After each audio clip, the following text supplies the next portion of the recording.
since that's what you're here for. How are you feeling? Okay, I don't know what to expect, but anyway, let's have fun. All right. So thank you, of course, for joining us on this special episode. So we just want to start off that the clubs now have control over how the league is run. What does that mean for the trajectory of the league?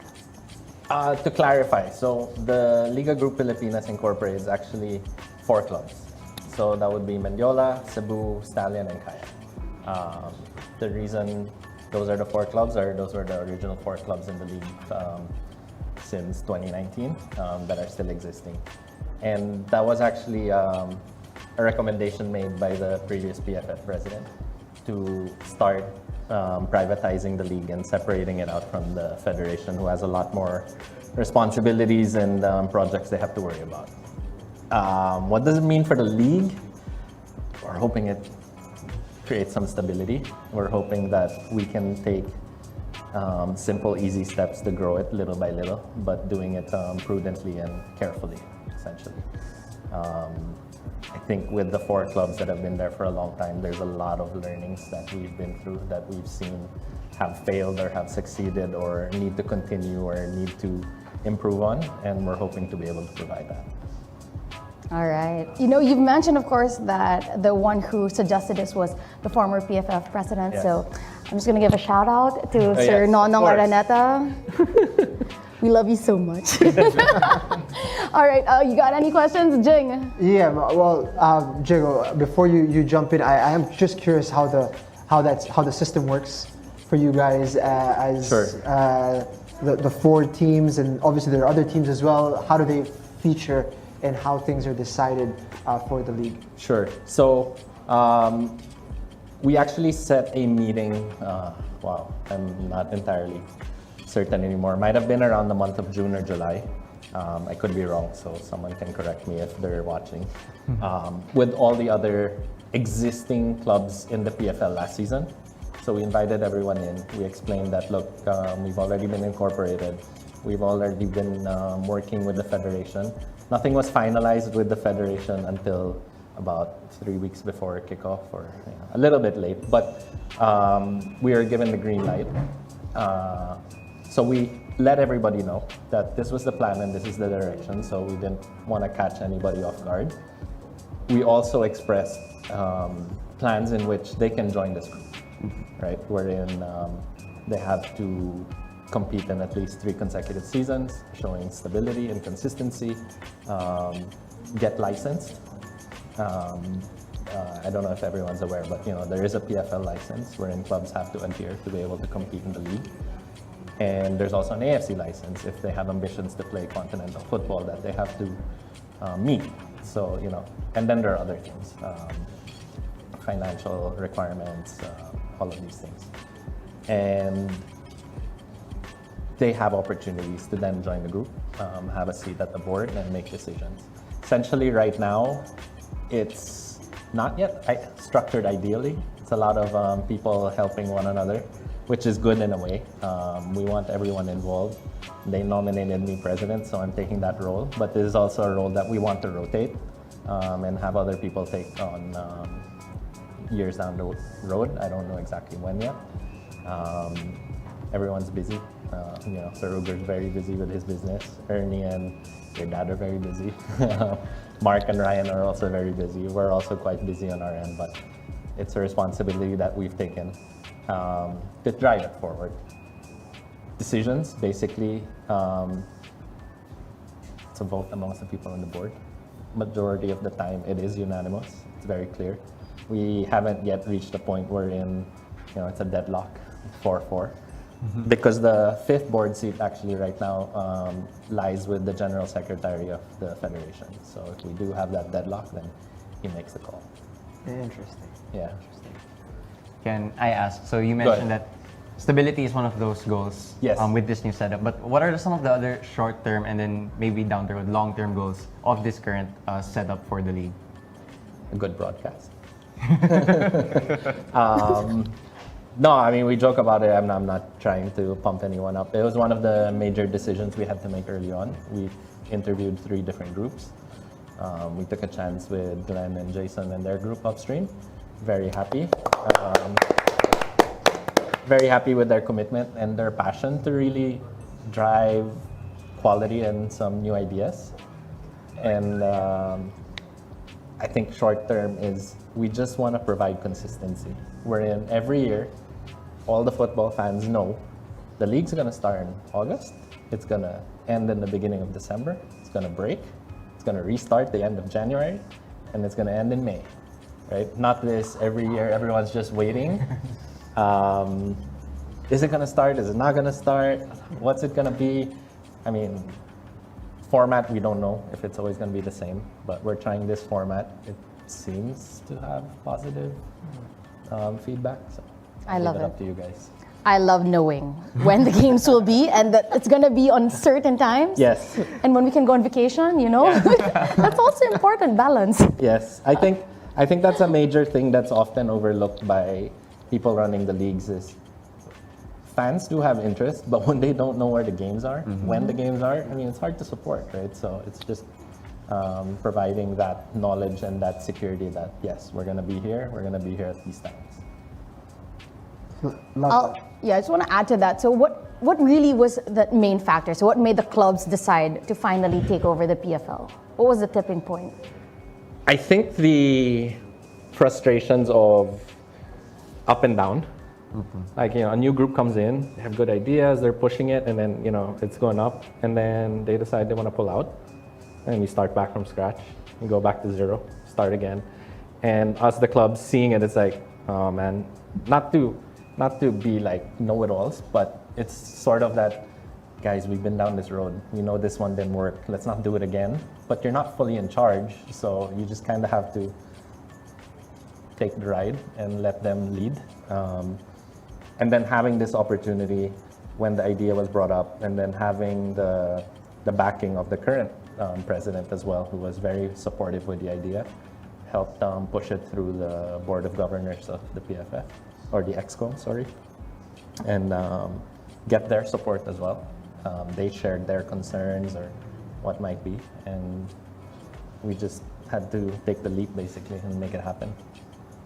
Well, so far so good. We've been hearing a lot of, I'm not being biased here, I've heard a lot of good feedback about the season so far. So what else can the fans look forward to, so that the league have plans on to improve on? The league itself, I think we want to provide a more stable marketplace, I guess, as you want to call it.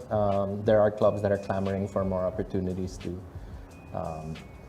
provide avenues for their sponsors and all of these things. We know all of these are very important for the success and the survival of each of the clubs. So this is something that we have to provide. This probably isn't something specific that will benefit the fans, but I think having the clubs survive will benefit the fans because the league will continue to go with more competitive teams and more teams in general. And I think just a little bit more time is needed. We don't want to expand too fast. We don't want to take giant leaps. We want to keep everything under control before we make some big decisions. Even Jing knows this, like Kaya always wants to play in Iloilo, but realistically, feasibility for clubs to always travel there.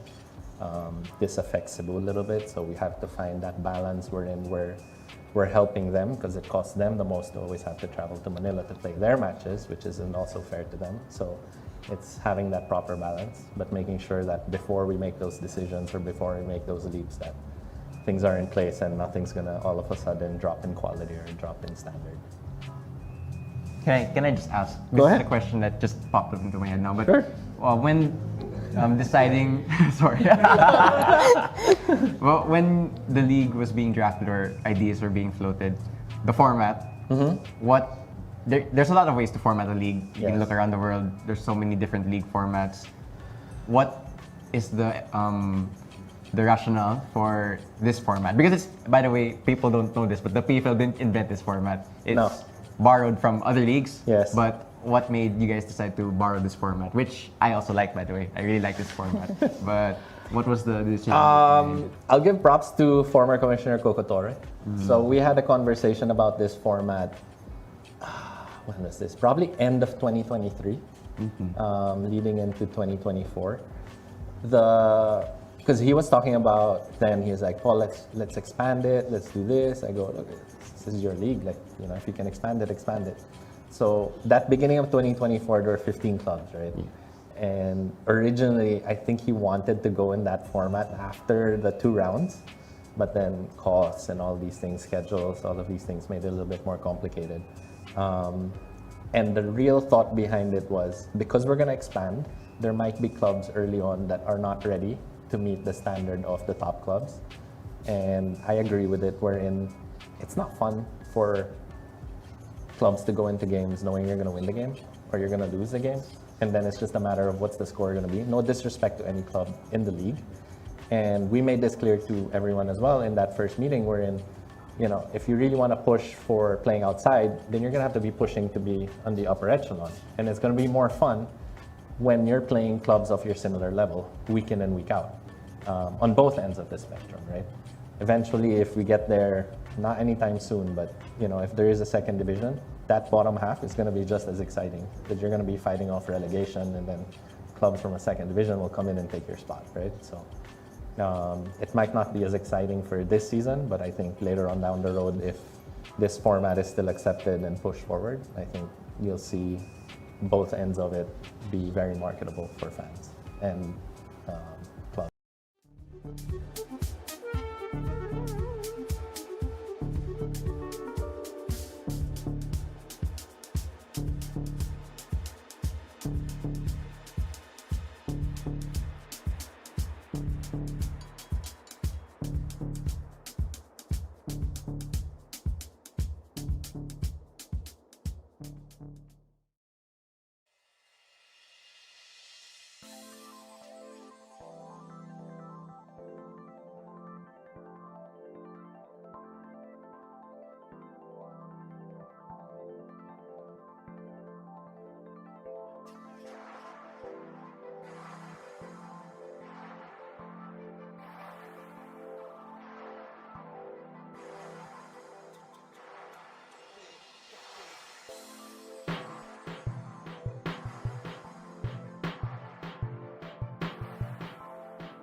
It is on to our main event and our Saturday doubleheader in your Philippines Football League action 2025-2026 season right here at the Rizal Memorial Stadium in Manila. We've got Aguilas, UMAK, and Maharlika squaring off in match number 19. So glad you could join us as always. Alongside Kiara Fontanilla, this is Claro Manzano. We'll be bringing you the commentary for this one. We were talking about it, Kiara, the situations or implications, the battle of these two teams. And simple as they gotta win this one, right? Yep, pretty much. Keep it simple, keep it standard. Each team needs to win. Sure. Aguilas, because of that, are actually playing catch-up in the standings because they did drop their first two games, which were tasks, we could say. Yep. It's the likes of Aya, of course, just to name some of them. While Maharlika on a roll as of late. Momentum for Maharlika, Aguilas out to recover. So let's get over to Aguilas UMAK FC and talk about things, of course, with the way it's been going for them. A lot of players here to look out for, but what are your impressions so far with the way things are going for them? For UMAC, so I think with the new players, I think they're a good implementation into the team. But I would say they need to build a little bit more chemistry with each other. I think they're very, individually, they're very talented, but they have trouble, as you could tell from, especially from the one-to-geek game, they're a little bit disconnected. And I think they just need to work on just the chemistry aspect of the game. There you see, of course, the record of Aguilas and what's in store for them. And as we've mentioned, they played those tough matchups. There was Kaya and then afterwards one-to-gig. And maybe some momentum going now the way of this team after bagging a 5-0 victory over Philippine Army FC. We could say this is this will be their first acid test as they'll be facing this retooled Maharlika team. And here's this 4-2-3-1. It's interim Coach Frank Muescan who is handling things first because they don't have Coach Jörg Steinerbrunner, as we mentioned, right, due to sickness, we are aware. Any player to look out for here? So many. Yeah, I think obviously you have the familiar name of Nano, coming from one-to-geek going into UMAC. So I think he's definitely a player to watch. Let's remember the squad was retooled, as is the case here with them getting Nano Amita because, right, he was previously with one-to-gig. So, as expected, it's Nano Amita, the man who will be running things in the midfield. And we are going to take it, of course, to our pre-game interview with Aguilas UMAK FC. Maharlika, because they came from a 2-win break. And then, but we don't fear them. Okay, we already did our scouting, we already did everything, we prepared well. It's up to us how we're gonna impose this game, but it's a matter of organization that will make an edge of this match. So we already did everything in terms of organization, especially out of possession. So we wish good luck to each and every one, to the team, to the staff, and to the players itself. There you go, Coach Frank Muescan again, who's interim coach for Aguilas UMAK FC. We're going to head over to Maharlika in a bit also. And again, as we've said, we can't wait to get this one started because Aguilas is trying to take some momentum. Still in that recovery process, you could say. But let's get over with Maharlika. That battle in the midfield. Hence, if we had Nano for Aguilas, we've got Jorel Aristorenas to lead the way, as we know, for Maharlika. I think last guy Aristorenas started or came on as a sub, and he had an immediate impact, and I was very impressed. So I think that it's definitely going to be a battle in the midfield with Nano and him. And it's going to be very interesting because, we said beforehand, these two teams need to win. So it's definitely going to be a bit of a battle, and I'm really excited because I like the drama. Filipino midfielders, Jorel Aristorenas and Nano Amita, right? Of course, players to look out for. And as we see, there is that blop where Maharlika fell to Manila Digger 3-2. 3-2 against Manila Digger? 3-2. I think there's positives there. They scored in a loss. I mean, I watched that game from home, and I don't think I left my sofa watching it, so it was a definite battle between those two teams. Because even like last season, they were always very close, especially at the very end, where I think Maharlika beat Digger, right? 1-0. Maharlika did beat Digger last season, as we've said. That was a pretty intense game. Of course, Maharlika did derail Manila Diggers' hopes of making it to the title. It's a 4-3-3 here for Coach Moon Hong. And how do you see this going? It's a 4-3-3 for Maharlika. I think that it's going to be definitely very attacking. They're very disciplined in the middle. After the early game, we prepared and trained the defense as well. So it's definitely, especially with the implementation of all the Korean players, I think they're very technical now, like for sure. I think it's going to be a fun game to watch.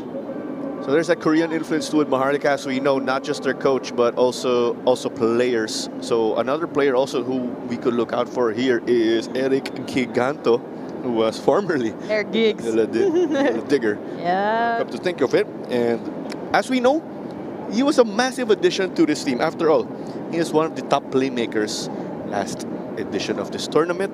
Actually bagged 6 assists. Yeah, so I think he's definitely gonna be an interesting player to watch as well. I think he's always having a smile on his face, like you see on screen. He's always having a positive attitude, so I think it's going to be fun. It's going to be interesting. Hopefully no fights, quote unquote. So we'll see. Let's see, of course, how it is going to go at the end of the day. And we are going to take it to our interview with Maharlika FC.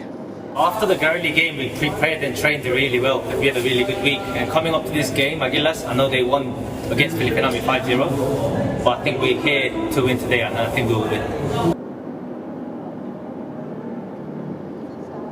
Coach Moon Hong there again with our pre-game interview. It's great we get these insights from our coaches right before kickoff or warm-ups, we could say. I like that addition. Yeah, we get to somewhat preview this game further, get some extra bits here and there, right? Hopefully we can implement that into the women's league too. Let's see, of course. Exciting times as always for Philippine football. We are just nearing things, of course. Players will eventually take it to the pitch. Here is that crew of Aguilas UMAK FC. All familiar faces. Jap Mangolan, Iko Mangawang, as we know. You got the new additions as well. There you go. We do hear the PFL anthem.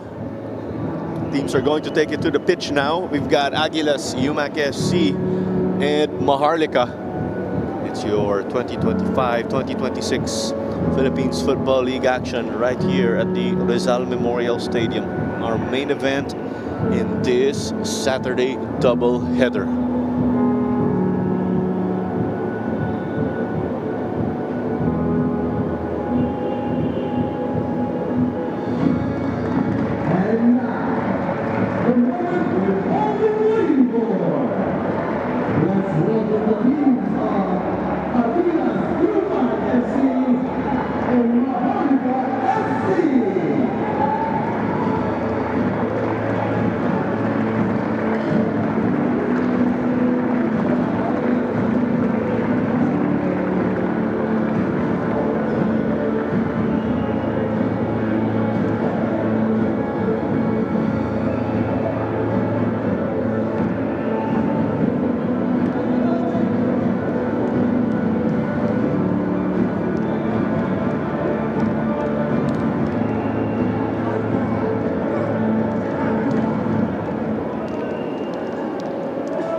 moments away from kicking off this match here at the Rizal Memorial Stadium. And here we have our match officials for this evening. And our referee, of course, is Samuel Mendoza. Mga assistant niya ay sila Relly Balila at Brian Buergo. Si Chris Mark Nanyola ay ang ating fourth official. Si Ariel Montania ay ang referee assessor.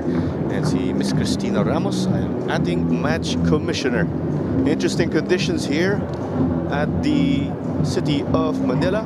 And don't you forget, of course, use the hashtag WeArePFL for any posts on social media. And also give us a follow on the likes of TikTok _WeArePFL _. Here's another look, Kiara, at this Aguilas starting lineup, right? Lining up with the 4-2-3-1. I think they're going to try to hold in the midfield because I think in their games against Tikik and Kaya, their midfield was a bit kind of lackluster. So I hope that this new formation is going to kind of ramp it up a bit and hopefully, you know, get some more goals. And we get over another possession-oriented formation of 4-3-3 for Coach Moon Hong. And as you've said, Dini Wataro facing his former team. Oh, yeah. And unfortunately, like, as harsh as it is, he's going against his replacement. So we'll see how it goes. It's also that mind game, right? Stories here, of course, here and there, just spicing things up. The subs, of course, pictured.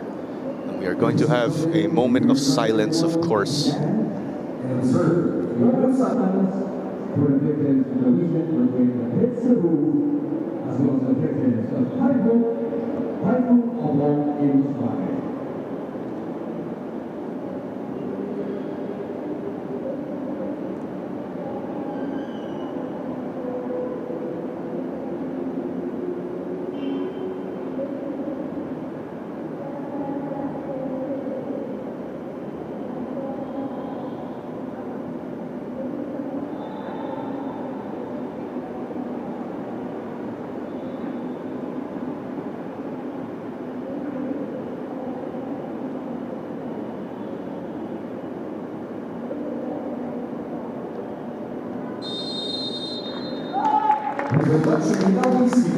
There you go. We had a moment of silence for the earthquake in Cebu and the typhoon victims in Masbate.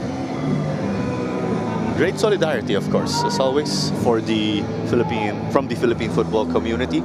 After all, Cebu FC did play also earlier, and the club is raising money through the sales of merchandise for victims of the earthquake. You saw, if you were here during that game, you definitely saw like all the jerseys that they were doing. I bought one myself, so to help support that. And for me, it's like I have friends on that team, have friends on the staff more so.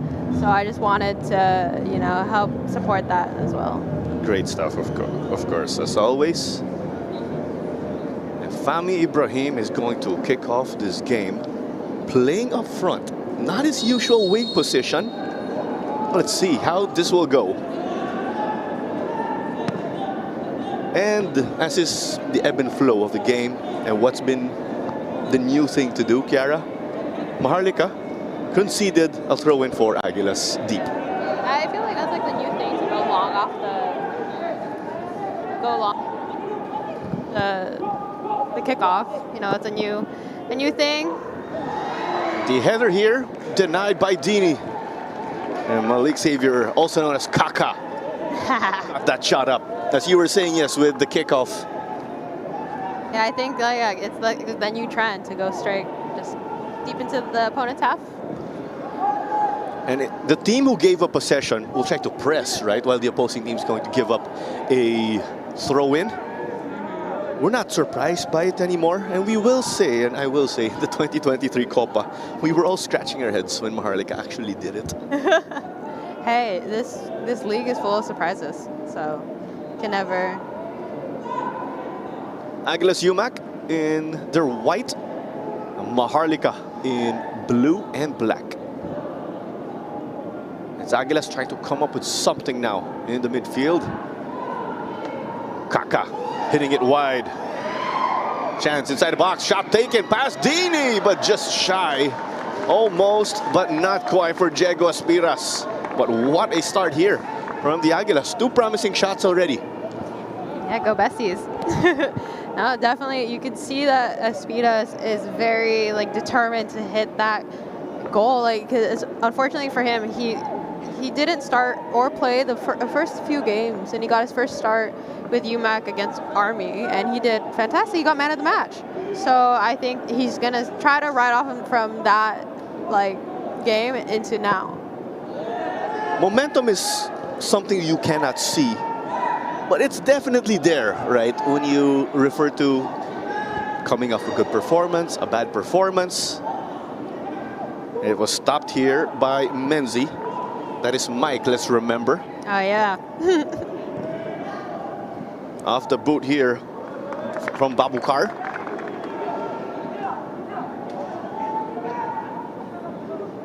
It'll be a throw in, courtesy of Byung-seok. Let's remember there are Kangs. Yep. Two of them. Two of them. They're not brothers, we're told. Dini slid this one over to Mike. But hey, with us being Filipinos, oftentimes... We're related somehow. Yes. If you see two people with the same last name, there's a chance they're actually siblings. Yeah, no, I'm not gonna, like, I got approached asking if I knew a Joe Fontanilla, who's like, I guess, a musician here. I have no idea who that is. Somehow you guys are related. You will see. Maybe, maybe. Maharlika trying to build up from the back. McLeod gave it to Mike.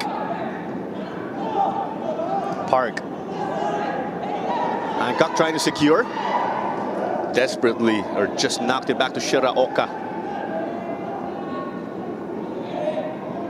They give it back here. Some pressure from Fami Ibrahim. Hancock. We've seen him playing the holding midfield position also in this season. Yeah, but I think his natural position is the center back. So they just slid him up a little higher than what he's used to. And versatility, as we know, can help a lot. Nano couldn't get it. Something brewing here for the team in blue. Over to the left. Kim up against Charles Pickering. Hancock there to support, but just stopped here by Shiraoka. Good hold, good hold. Very important when it comes to plays like that, and everything kind of, there's a bunch of bodies in the box. If you lose sight of the ball, you lose touch of the ball. It can be detrimental. I thought that was going to be a goal already, that shot being taken at point blank. I kind of had to hold my breath. Still with them now. Kim was cutting inside, hoping to split the defense. And Barley hit it to him. Park, they send it back to his back line. He loved the confidence here from Maharlika. The looping ball. Pickering, the Filipino Kiwi. He did grow up here though.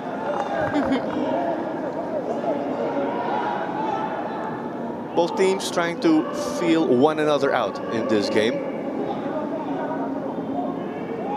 And again, as we mentioned, give us a follow on TikTok, _WeArePFL _. Also use the hashtag WeArePFL for any post on social media. Also do check out the Minsan Football Show. It's pretty much on Wednesdays whenever we have a game on the weekend. But with international break coming up, no Minsan Football Show. I'm sure you've been tuning into that one, of course. Sometimes. I actually was just watching the most recent one with Sir Paul, Boss Man.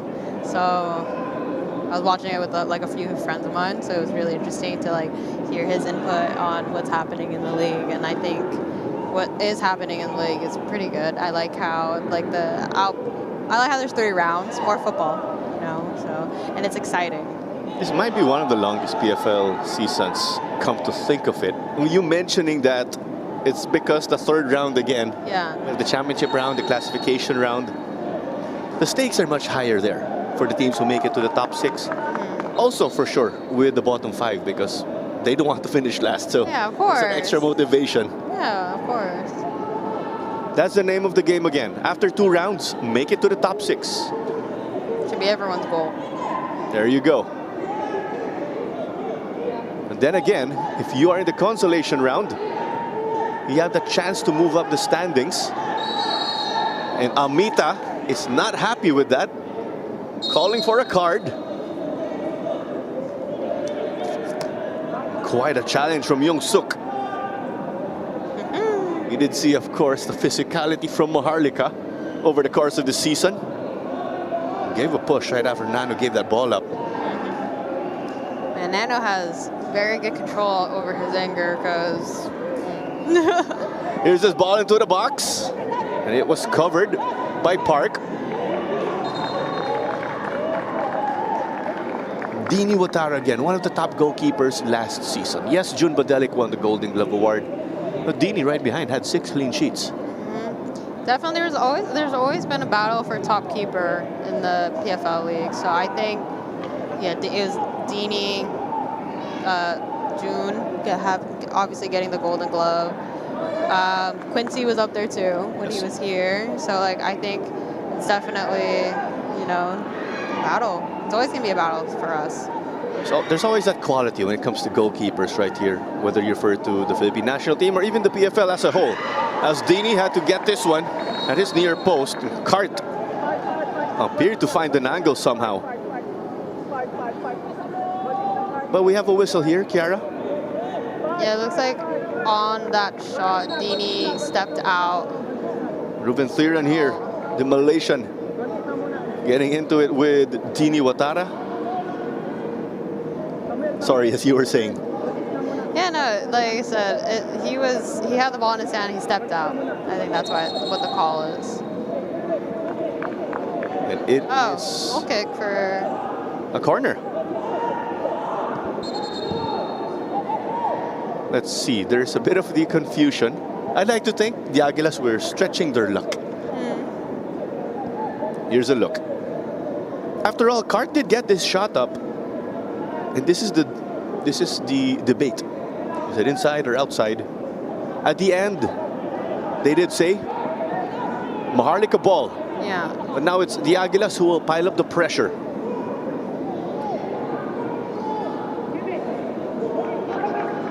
Two-man game, you could say, between Kim and Young Suk. Mike.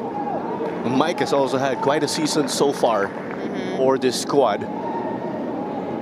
Off of Brian Palpalatok. And a collision here. How does Nano, who was the player who committed the foul? Against the person that committed the foul against him. Coach Moon Hong, as we know, can get quite outspoken also. Oh, yes. But it just shows his heart for his team and the fight that he's willing to put upon for his team. And as a coach, right, he's looking out for his players. That's what every coach does. Coach Frank does, as the case too, looks out for his boys. Oh yeah, for sure. Just 10 minutes in, it's been that stop and go here. Both teams are able to derail one another from just executing their respective game plans. I think, like I said, it's going to be a battle of the wits, in all honesty, because you have a coach like Coach Moon, Coach Frank, which is, funny enough, it's also my dad's name, so it's kind of weird saying Coach Frank. But I think it's going to be a battle of the wits, like who studied each team more, like what are the, you know, like what are the characteristics that these players have, or what are the little details that they do in their game.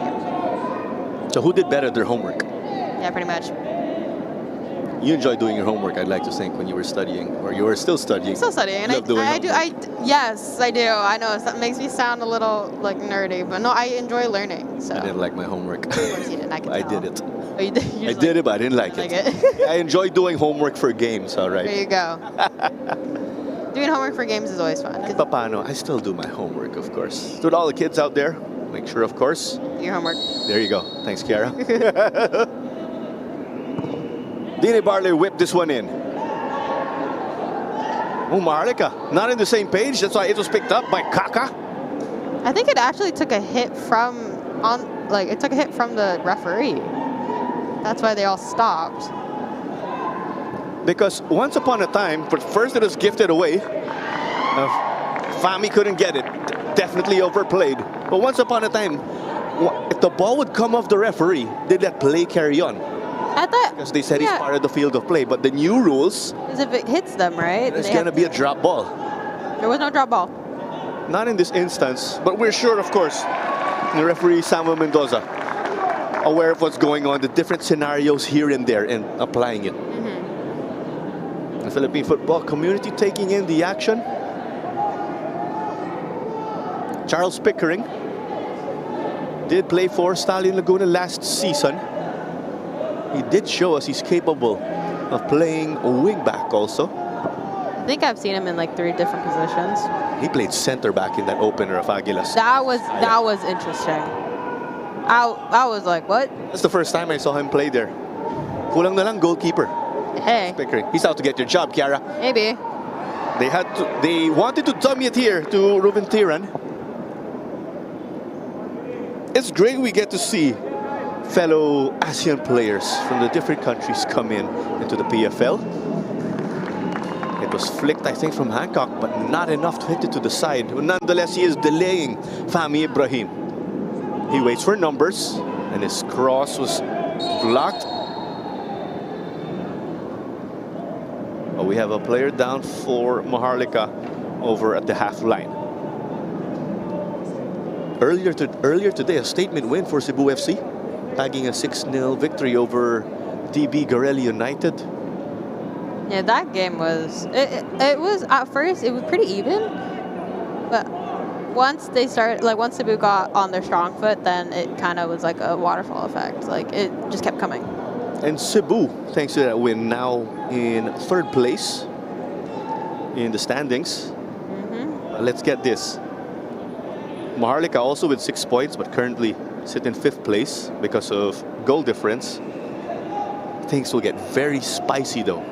Aguilas get the win because there will be a 4-way tie for 3rd place. Isn't it always exciting though? Just like last season, like it was goal differential until the very last day. I mean, goal difference is something you get to feel as an advantage at the end of the season, right? For sure, for sure. Because after all, yes, Kaya won the title by a point, which was massively close, and then Manila Digger had a dangerously high goal difference. Goal differential literally makes a difference.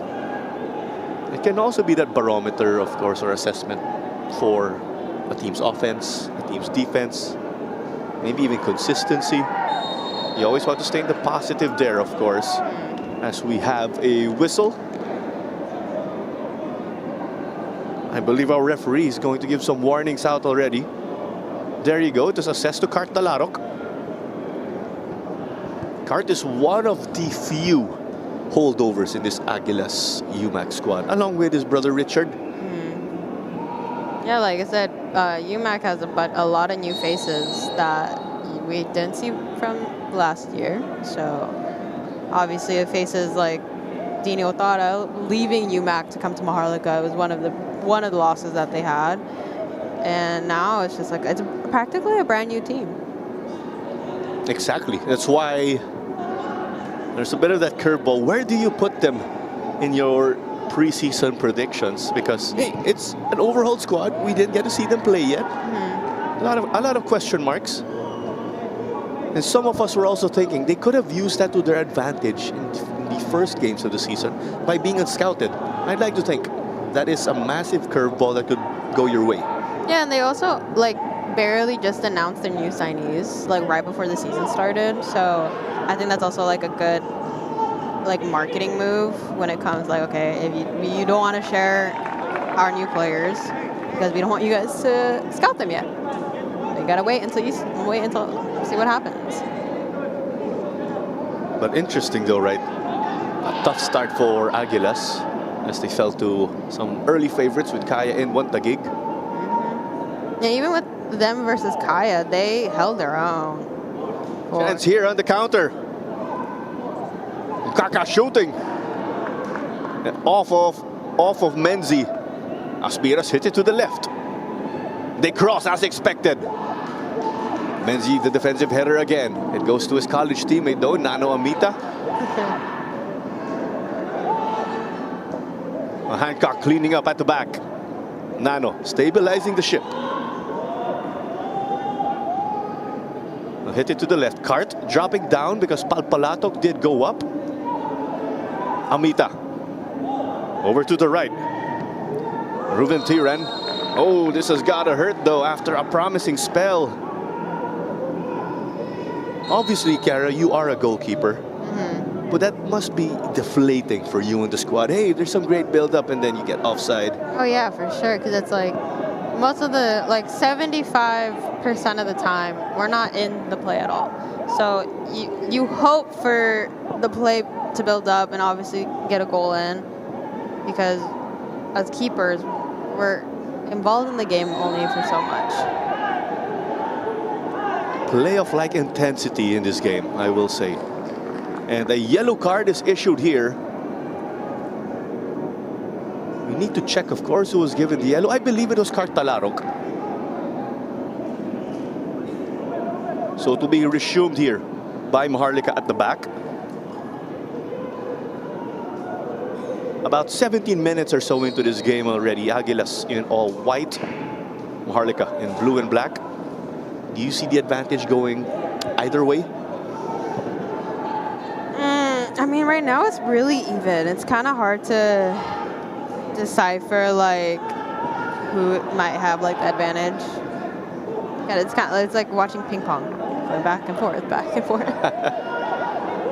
That could lead to some nail-biting football matches, as we know. But even with the opposite, where we have the chess game, there's one team trying to suffocate the other from possession, dictating the game. I would say that was kind of like the story of the Cebu and Garelli game, where Cebu kind of was passing around Garelli and waited until they kind of showed a relapse of concentration, and then that's when they struck. Cebu, as we know, made him pay a hefty price. But this ball to Fami was denied. A bit of chaos outside the goalkeeper box. And it was poked away by Hiruta. And we will say, or I've noticed also with the way that the Aguilas have recruited, they got established names in the PFL here and there, who racked up experience, obviously, from the different teams. And when they're foreigners, they also did get a number of Japanese players. I think that's the common factor. Definitely, for sure. And like even with the implementation of these foreign players, like everything is good. Like I mentioned in the pregame, that they just need that chemistry. The more they play together, the better it'll be. It has been an absolutely chaotic game. So earlier, I felt that Cart got a yellow. I think it was someone else. It may have been his teammate Brian Palpalatok on the left wing. I thought it was This Nano. has to be the first. Yeah, no, I think Nano's the one that got the yellow card. Earlier, right? Yeah. The left wing for Aguilas. It's already drama. I love it. And just wait when we have to use quad vision. I know. Everybody loves that here at the Philippines Football League. I love the implementation of the quad vision. A handful of yellows already. We are only the 20th minute or so. It got shaky at the back with Dini having to handle the ball. But that shows his confidence in himself. The confidence from his backline also, giving him the trust. Oh, yeah. We always love when keepers can use their feet. You know, they can be that additional player into an attack or into a defensive play. And again, Aguilas coming off a 5-0 W over Army, and Adamu Ibrahim did lead the way for them with a hat-trick. We have seen a number of hat-tricks from several players this season already. With Maharlika, a grinded-out 1-0 win over DB Garelli. The shot from distance was blocked. It was secured by Eric Giganto, knocked it back. Aristorenas. Ibrahim was shoved from behind. The referee took no interest there. It is going to be a throw-in.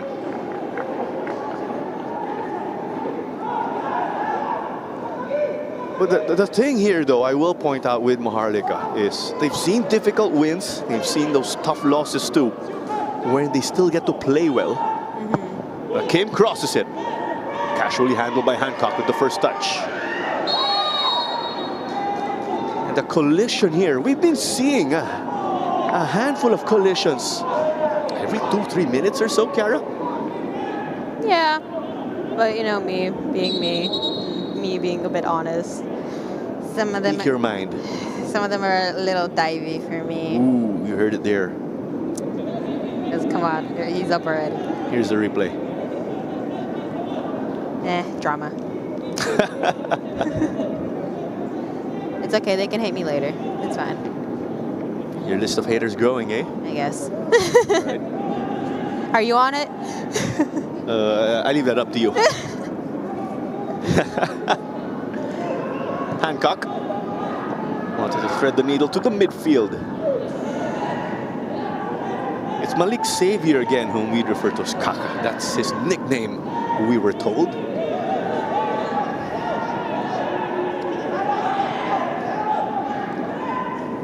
It seemed like there was chaos or confusion from the Aguilas. It looked more like confusion, like where Charles should be going. Like you saw Diego Espira slide out into the back line just to get a... And then their left back, Palpolato, is on the right also.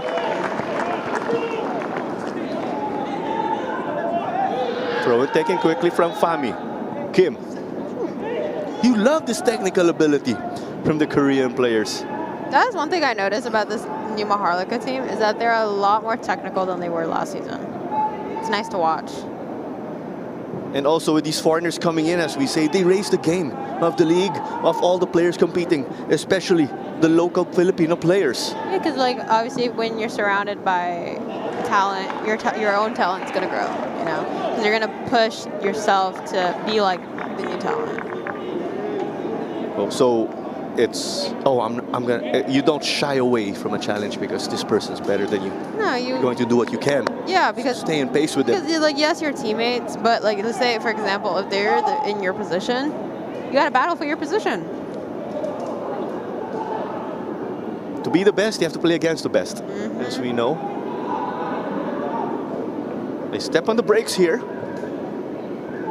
Couldn't get it forward. It was stopped by Eric Giganto. Recollected once more.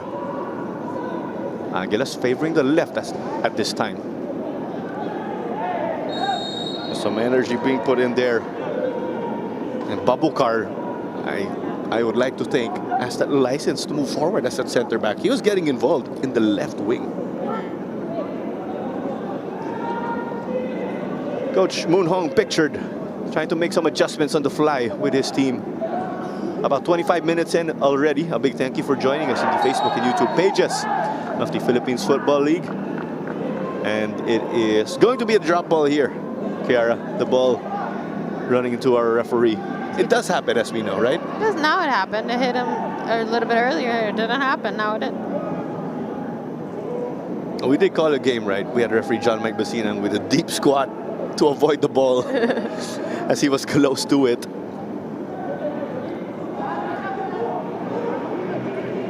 Lindsay poked away, delaying that build-up from Maharlika.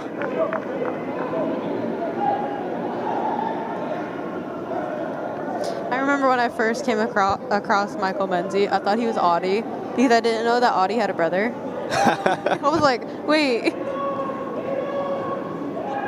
Here's a looping ball. Clark trying to secure. A bit of the push here from Park.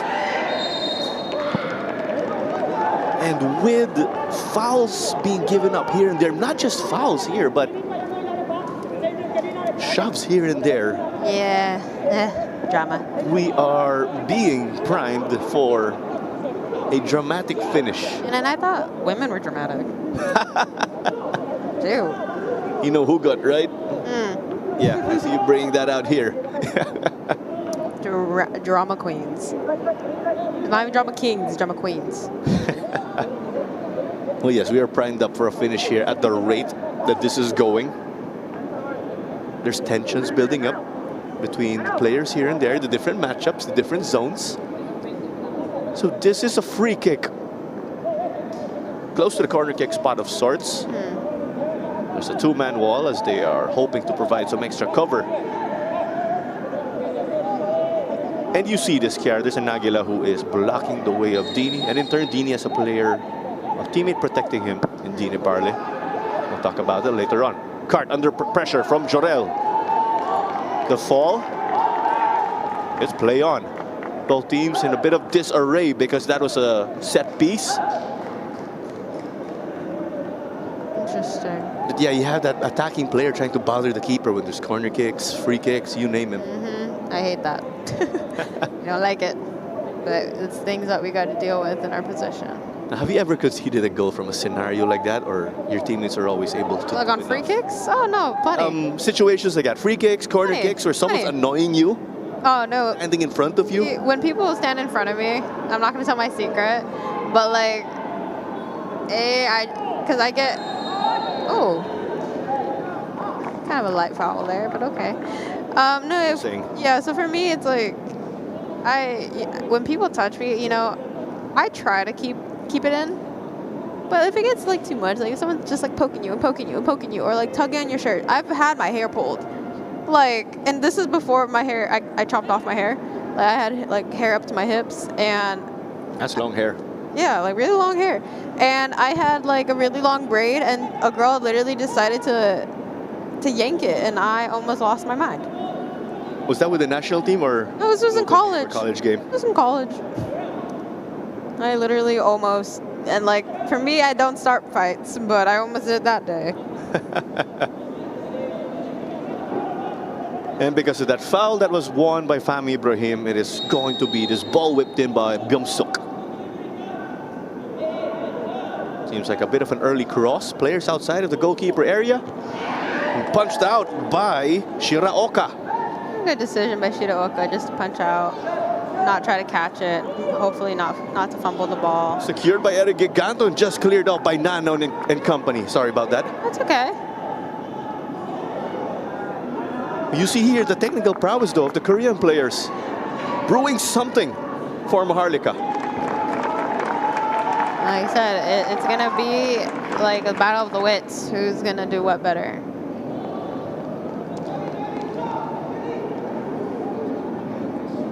So I will clarify something. So Kenji Nishoka of Manila Digger. And we've got Teimoshi Shiraoka. They were not high school teammates, but teammates for Edo All United in Japan. Right now a club in the second tier. A2. There you go. Yeah, I was kind of surprised to learn that Kenji knew Tim. I was very surprised. And Kenji, you know, spoke very highly of Tim, like how like a good person he is. Obviously, he's a really great goalkeeper.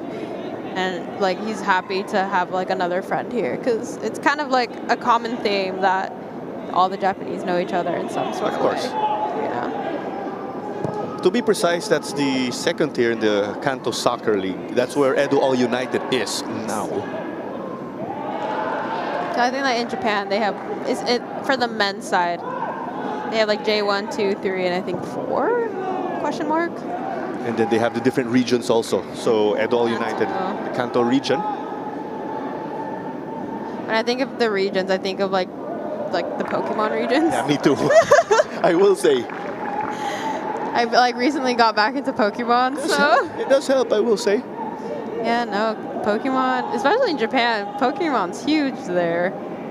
So pleasantly surprised. The manholes, right, with the Pokemon stuff. Yeah, and now they're, I think actually in the Kanto region, they're making a Pokemon theme park. No. Amazing. I don't know if it's in Kanto or it's in Osaka, but I want to go. Anyway, it's in Japan. It's in Japan. I'm going to go one day. One day I will go. Amita will facilitate as expected. Cart continuing to play on the right wing. Had to take some touches to secure. Charles Pickering. Amita had some space. Fahmi had to track down. But the cross was intercepted. Aristorenas getting the clearance. Eric Giganto trying to chase it down. And just like that, you did see that promising build-up or chance for Maharlika. Now it's Aguilas who will roll the dice.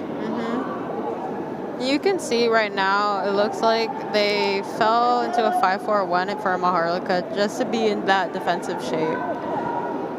As we know, though, they are in the 4-3-3 while attacking. So essentially, the wingers dropping down to give that width, perhaps, or to make the midfield more compact. Now with Ruben Thieren. Will he cross or bring it in? Low cross. Cleared off by Park.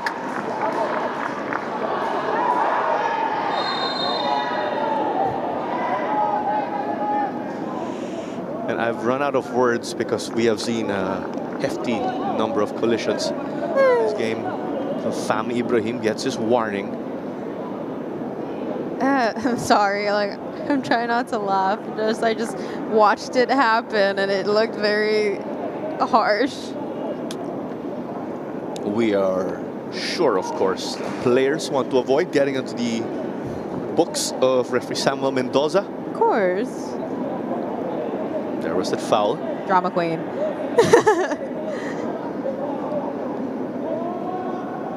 And it's up to Nano Amita.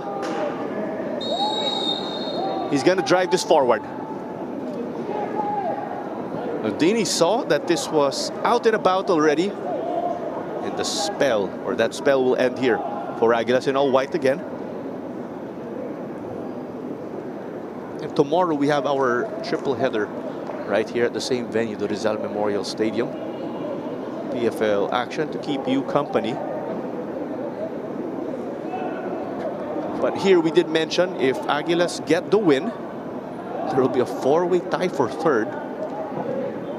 A hefty number of teams will be tied at 6 points each. If Maharlika do win, that will establish their footing here in the top 6, and Aguilas left playing catch-up. Oh, what a move on that sideline. Amita received that one from Palpalato. Knocked back to Pickering. A bit more central now. Hiruta. Back to Charles Pickering. Cartwheel cross. It's in a dangerous area. But you do not have to worry when it's with Dini Watara, as we know. That was like his strong area. Dini's really good in the air. He's also good at dancing, as we know. Oh my gosh. Yes, his dance moves are very interesting. So when you do see Dini Watara playing and his team scores, have a peek at his goalkeeper box. He may be showing off his dance moves. But it's been some time, right? Other players, of course, with that ability to dance. Solomon Okereke of One to Gig. He's brought the house down a number of times. Chance now. Kaka. Denied by McLeod. And Menzi cleaning up the garbage. Denying any second chances. And Kim just slowing it down confidently. And gave to Mike.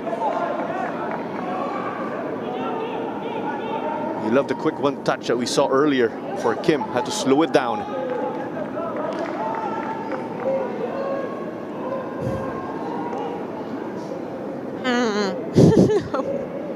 McLeod. A promising center back pairing. Not promising, but solid here. McLeod and Menzi.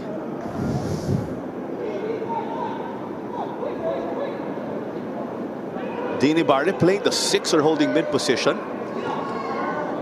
We've mainly seen him play fullback in his PFL career. The family drifted wide now. Has plenty of numbers to work with. One touch taken. Cleared off by Bubakar.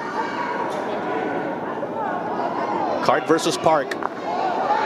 Getting clipped by Fami. Fami's on a warning already. This was played quickly here. Ruben Thieren. He's taking a bumsuk. Tried to be cheeky there, but Aristorenas read that well. And that's got to be a foul given up in frustration as we have 10 minutes remaining in the first half. Still even Steven here? A bit, I would say. But kind of alarming just being up here and seeing the whole picture. I'm seeing hands on the knees already, hands on the hips, kind of tired. Some players getting tired already, you think?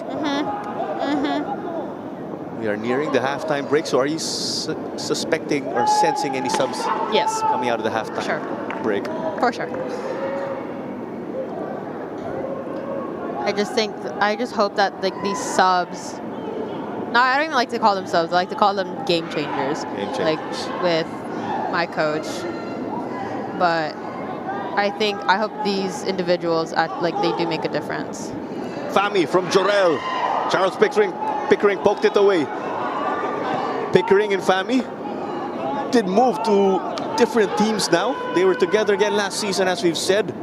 Teammates with Stallion, but the flag is up for Fami Ibrahim.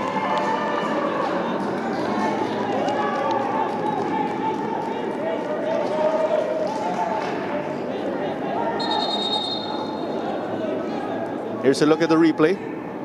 Flag raised by our assistant referee.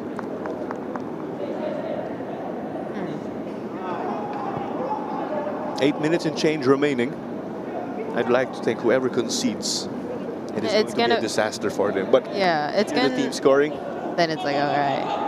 No, I think it's just, like I said, it's going to see whoever has the first relapse of concentration. That's who's going to get punished. Make a mistake, you'll pay the price. Aspiras got the release. This one rolled out of play. Cart was saying it was a foul. I think it is. He's pointing to the ground. There you go. If it did not become a throw-in, no, or if our referee didn't call a foul here, it would have been a throw-in to Aguilas. But a big difference, obviously. We'll see how they line up on this free kick.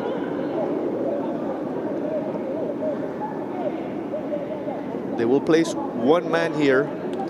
Ruben Thiran, the Malaysian, born in Selangor and has 9 caps for the Malaysian national team.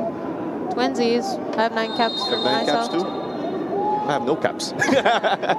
Night caps. Whipped in off an Aguila, but out. Aspiras tried to go for it. I like how you didn't hear what I said. Sorry about that. Yeah. I was like, because you said I have caps, he has caps, and you're like, I have no caps, so I said night caps. Whatever you say. The intention to play from the back. Secured by Kim. If that wasn't Kim, he wouldn't have secured that ball. But we're well aware of his technical ability. Aspiras drifted to the right, has Charles Pickering too. Lobbing it in. Dini had to hit it out. A bit of that friendly fire. Watara also down. But there's a counter now. Aristorenas driving traffic down the right. Nagmamadali. Shoots! Oof. Off target there. He was going for the back post.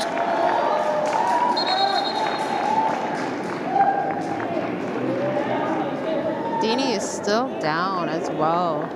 I didn't really see what happened. He saw he took quite a fall though when he had to get that ball out of his area. But 6 minutes and change remaining right here.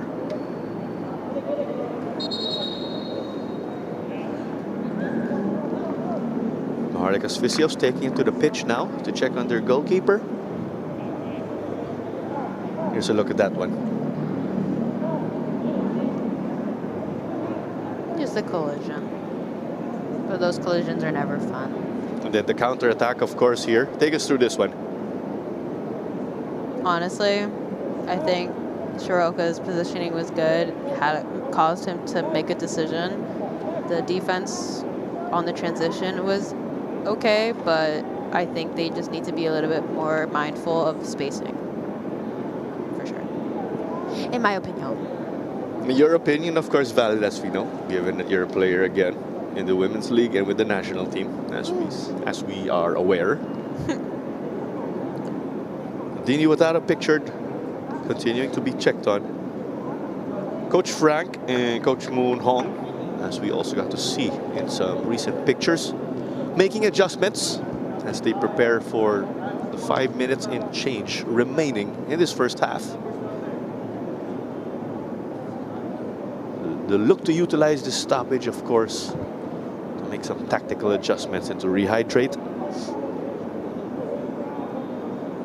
And quite a humid evening here, I'd like to think, despite of the rains. I'm happy it's not raining. It makes me sad. Especially when I have to be out there. You're not a fan of playing in the rain, of course. Not at all, but I moved to the one place that always rains at. Because the ball is very slippery. Slippery. If it hits me in the body, it hurts more. It's like there's a lot of cons. But what's different here in the Philippines is that when it rains, it's still hot. So I feel gross. In the States, when it rains, it's cold. It's cold. So for me, I was like, oh, that's great. Not here. I'm still sweating, and I honestly just felt like I swam. I played back Nano. And you were saying that there was an option to the left, right, with your body language, Kiara. As this ball, Diego Espiras wanted to chase down and secured by Dini.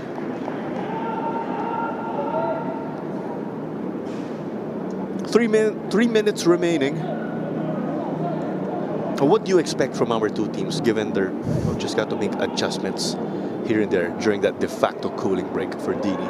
I think Maharlika will stay as they are. I think UMAK will make a change, maybe one. But with the momentum, you think it's still even here? Both teams getting fair share of possession? Yeah. How about shots taken or opportunities created? I feel like UMAK has more, like on-target shots, but I think that Maharlika is, like their creation to make those chances is better. So quality for one side, quantity for one side. Quality for Maharlika, quantity for Aguilas. Shots 7-3 here. In connection to what you were saying. Wow. Do you expect more or less? Less. Hancock, the Australian. Kaka from Timor-Leste. That is his nickname. Kaka. So that people are aware. One of the promising players here for Timor-Leste. There are actually two players, of course, from that country here with Aguilas, and they're also members of their national team. And now that we're at it, the Philippines will face Timor-Leste on October 9 in Australia and October 14 at the New Clark City Athletic Stadium as part of the 2027 Asian Cup qualifiers. Ibrahim 2-on-1. Now it's Nano who'll chase him down.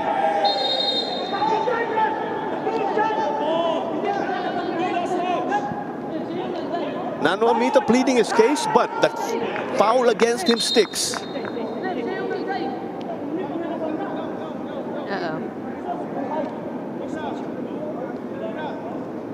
A player down for the Aguilas. This happened off camera.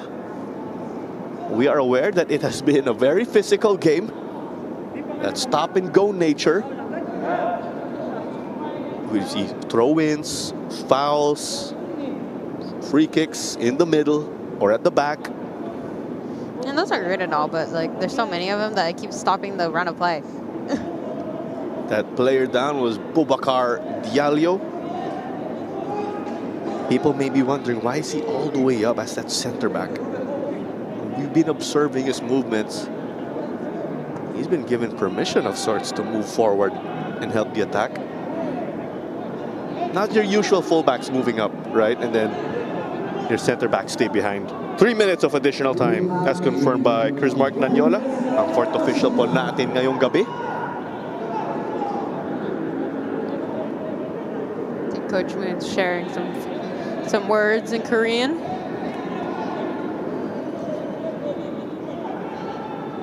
We did see an interesting conversation in the technical area of Aguilas also. Free kick here taken again. That was won by Fami. Whipped in. It took a deflection also off a Maharlika player. That put that ball on target.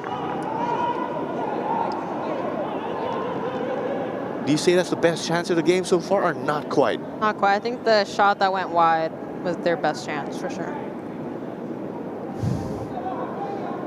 A minute in already here. Both teams at the least would like to keep things at status quo and heading into the halftime break.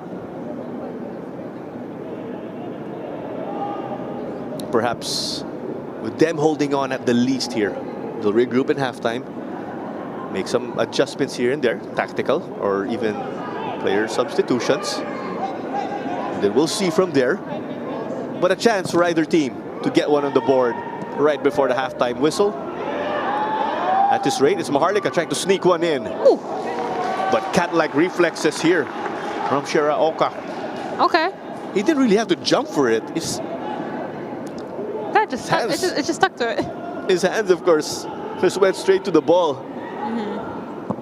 Kahit papano, or nonetheless, there's those reflexes in him. I think all keepers have those reflexes. I remember one also, Iker Casillas was going to collect the ball at the back. Someone threw a bottle at him. He just grabbed it without looking. Reflexes. It's like Spidey reflexes. Dangerous ball. Oh my gosh. Charles Pickering heading that to his teammate. He knew what he was doing, of course, but too close for comfort, I'd like to think, if you're an Aguilas fan. Shiraoka will book this long. So Kiara, if someone throws a bottle at you, not that I want it to happen, but you're going to show your reflexes, right? Punching it out or grabbing it in the air. Or it's just gonna hit me in the head.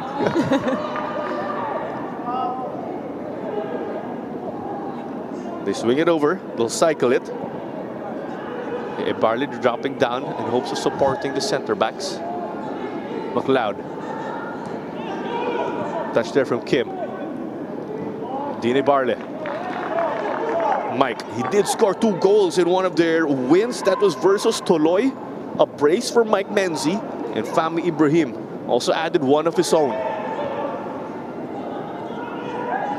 Cart. Fami got to poke it though. Hancock says, not in my house. Ruben Tiran to chase. Taking on Eric Giganto. Both players donning the number 9. Ruben Tiran. Cut it back. This one dangerous. Kaka trying to pounce, keeping the ball in the danger area. Nano shoots. Ooh. Came off a teammate though. Friendly fire. That's gotta hurt for Aguilas who were on the attack. We also saw the shin guard of Diego Aspiras fly Oh there. my gosh! I know you're a bit stunned by that, of course, Kiara. I'm sorry, he got sniped by his own player. It does happen, as we know, but we eventually got the halftime whistle here. It is goalless at the break between the Aguilas and Maharlika, and we'll be back, of course, later on for your highlights and statistics to go, of course, with our second half.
I just wanted to touch a little bit on the aspect of stability.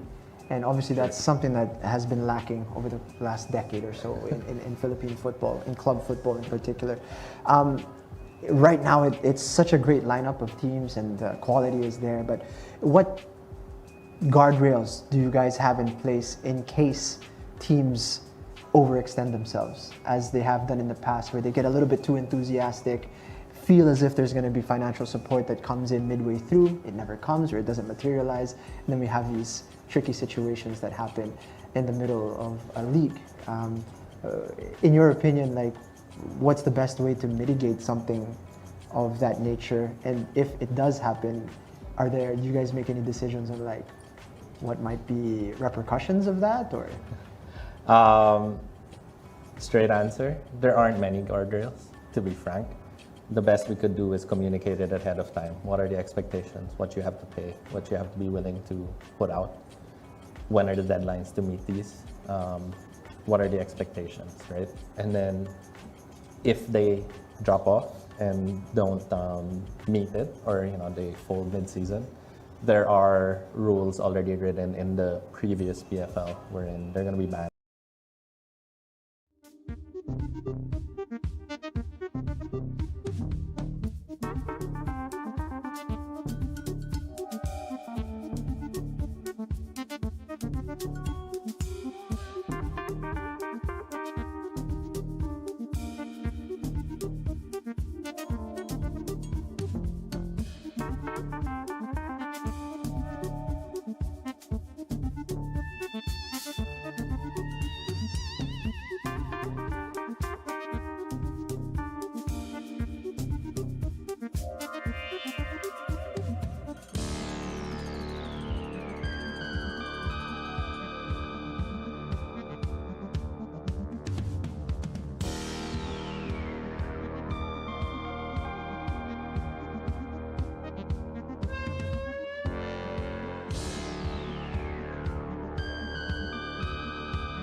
Back at the Rizal Memorial Stadium, and it is halftime in your Philippines Football League 2025-2026 action between Aguilas, UMAK, and Maharlika.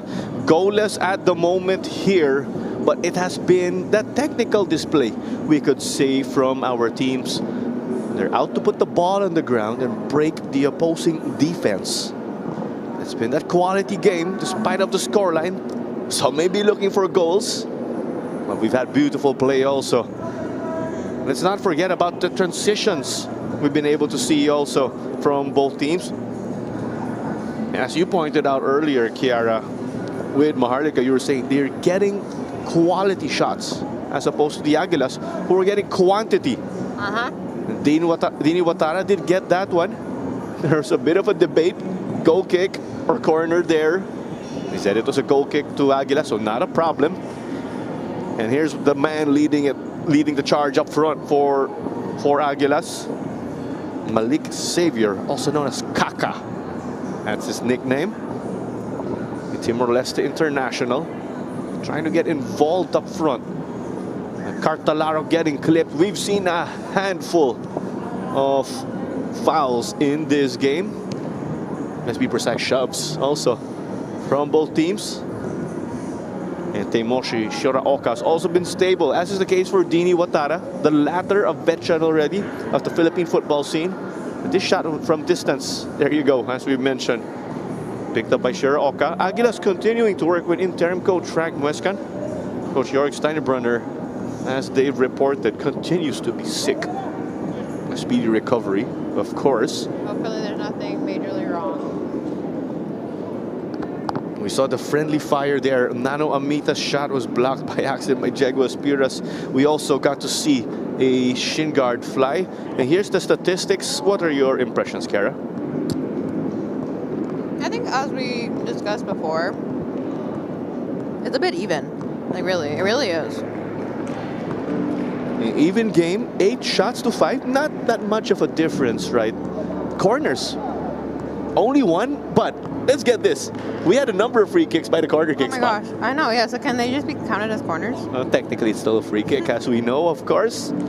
17 fouls combined in the first half alone. What are your impressions there? I don't know, man. Yeah, I know it seems you don't have much to say here, but a physical game, different. It's always gonna be physical. That's like how the male game is. It's physical. I'd like to think this is more physical than usual. Usual, yes. There you go. Agreed. Very much agreed on that. There's that level of physicality you expect, but sometimes we know it gets through the roof or overboard. Not the case here, but we've still seen a hefty number of stop-and-go scenarios in this game. Teams now taking it to the pitch here. And this is our final game on this Saturday doubleheader. Let's remember, triple header po bukas dito sa Rizal Memorial Stadium ulit. And a shout out, of course, to our viewers on Facebook and YouTube. Don't you forget also, give us a follow on TikTok _WeArePFL_. That is our username. Also use the hashtag WeArePFL while you're at it. When you make any posts here while catching the action. It looks like Aguilas made a couple of substitutions, taking out Ikumi Hiruta and Charles Pickering. We saw the likes of Jomaray Sapal enter the game. And as we know, those changes become official once we get the second half whistle. Aguilas in white again, Maharlika in blue and black. A big thank you for joining us this evening. We are moments away again. The first 15 minutes also will be vital in breaking this deadlock. We'll definitely see what this half entails. There you go, confirmation of the subs.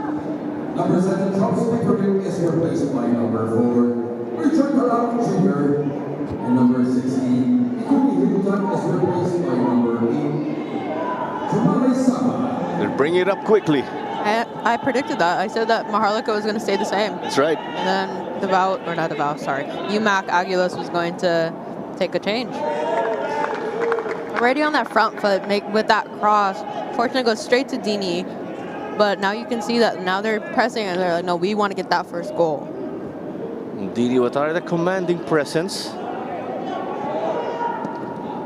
Hey, we'll state it again, right? He is also an actor here in the local Philippine media scene. That was a surprise. I remember I just turned on my TV and there was Dini and I was like, excuse me. That's the other hat, of course, that Dini wears. This one is what we're accustomed to. Him being the intimidating goalkeeper at the back. Intimidating on the field, teddy bear off the field. I've seen him coach kids. Like he coaches in Bonifacio, and he's like such an angel with the kids. So it's like, that's not you. Well, to add to the superhero storyline here all over the PFL, Chimo Zoka was jokingly saying, call him the Black Panther. Good. Chance on the left, Brian Palpalato gets stopped by Menzi. Menzi, as we mentioned, has a man-of-the-match performance already this season under his belt. But above all, we are certain he wants to get the win. Man of the match, maybe something secondary. Maybe. We'll see. I mean, he's been pretty solid as one of the key defenders for Maharlika. So, keeps his performance up, maybe. The time will tell, as we say. We were talking about grit being a potential deciding factor here. As that corner was stopped by the defense of Maharlika. Amita, a bit of the turn. Time and space to dribble. But this is definitely out. I like the tenacity trying to take on 4 players. And still got past them. Tried to take the shot. A little bit of a hard angle, but, you know, try what you can. You never try, you never know. But with this, of course, we're talking about grit. I'd like to think stamina could also be a factor in this game. The team, of course, with the better fitness level could keep up that quality play. Cleared off here by the keeper at the other end, Shiraoka. It was gifted. Giganto hit it to the left. They're getting bodies inside the box. Lovely, lovely display here. Amita and his crew will try to come up with something on the other end. Still Kaka to chase. 2 players taking a fall. Open goal. Oh. You do see that Dini Barley got a touch. And that just allowed him to get it out of the feet of Kaka. Well, it was a gift that the Aguilas were not able to utilize. Momentum going their way now, just like that. They need to keep this momentum. With possession, of course, they have that opportunity to do so. Ruben Tiran playing to Palpalatok. Couldn't get that one though. Good way just to cut off the attack, possible attack, transition into attack from Maharlika. We did see it was Kambum Suk who did get the stop for Maharlika as that right back.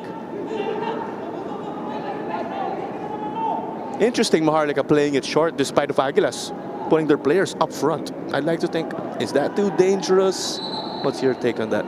I mean, I like keeping possession as much as I can. So even if they're pressing high, like sometimes they won't bite. If you want to play short, that's obviously up to the players. But they're probably also dictating how the game is going. So if they think that the press isn't high pressure, then they'll just keep it short, keep possession.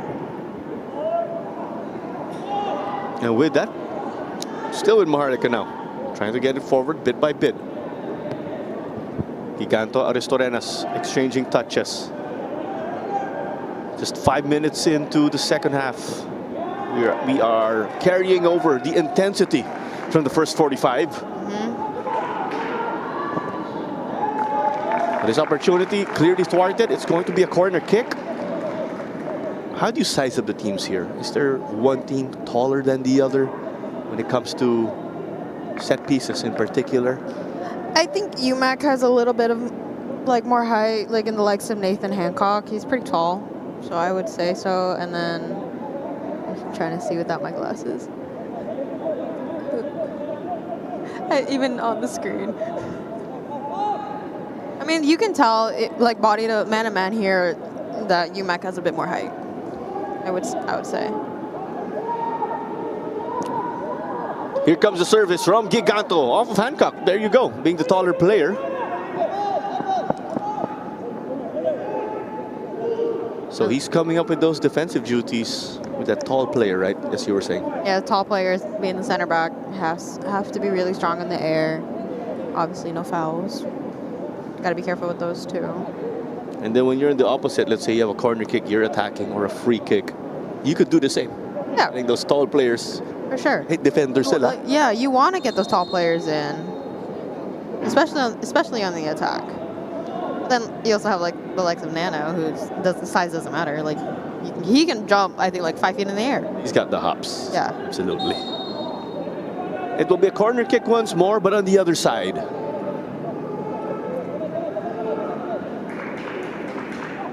Plenty of movement. Maharlika looking to cause confusion. I'll go straight to Nathan again. See? And got the ball winner here for the back line of Coach Frank and the Aguilas. But it's a counter now. But there was the stop from McLeod.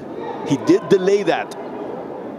As a result of that delay, Maharlika able to organize. As we do that, the Aguilas get numbers forward. Palpalatok lost that while trying to move forward. Was over-eager there also and was charged with a foul. And Palpalatok also playing against his former team. That's quite common in the PFL, as we know. A bit. Like I've seen, it's been, especially for this season, it's a lot of players go from one team to another. So I think it's interesting because it's like you go against your old teammates, you go against your old coach. Maybe the tactics are the same, so it's like easy to like, oh yeah, they do this.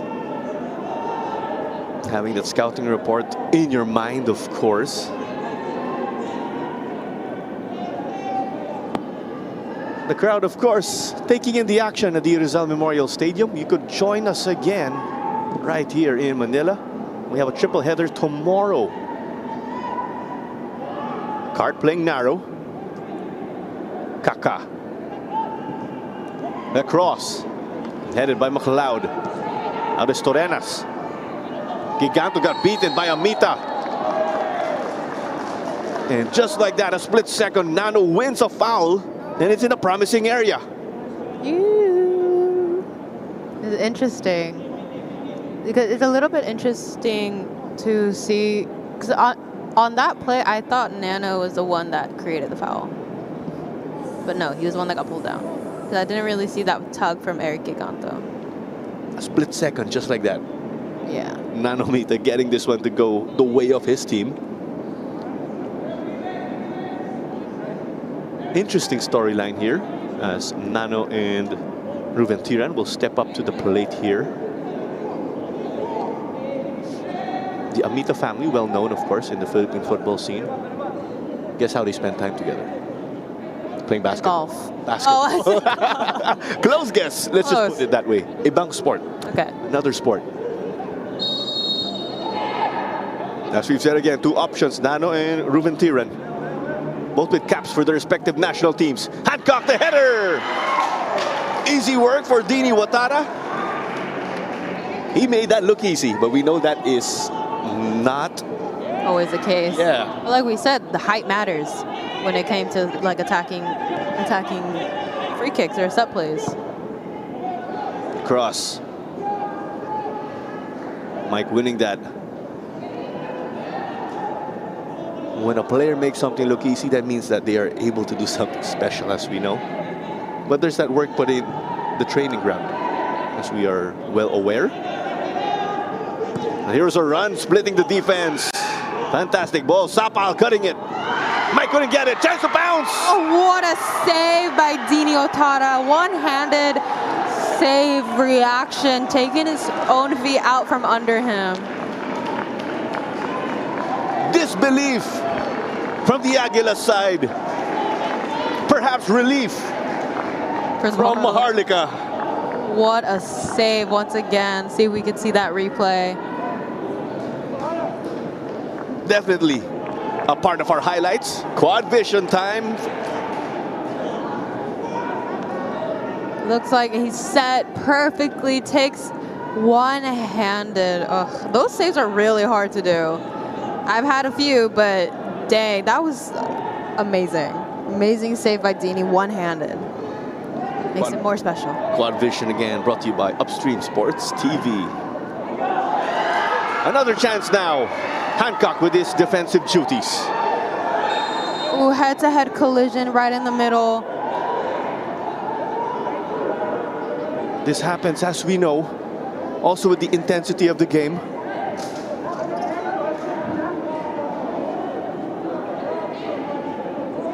Our coaches, of course, looking concerned. Good tackle by Nathan Hancock, just to see that reading coming across. See this header. Both eyes are on the ball. Okay, no, it doesn't look like it's head-to-head collision. More like shoulder-to-head collision. So it's the shoulder here that is bothering one of the players I think of Maharlika. And then for Kartalarok, the shoulder to his neck, pretty much. yeah, I think that was Yunsu Park that is on the ground right now. Oh, there you go. We have a better picture here to identify him with his jersey number. Some blood too in the forearm of Hancock.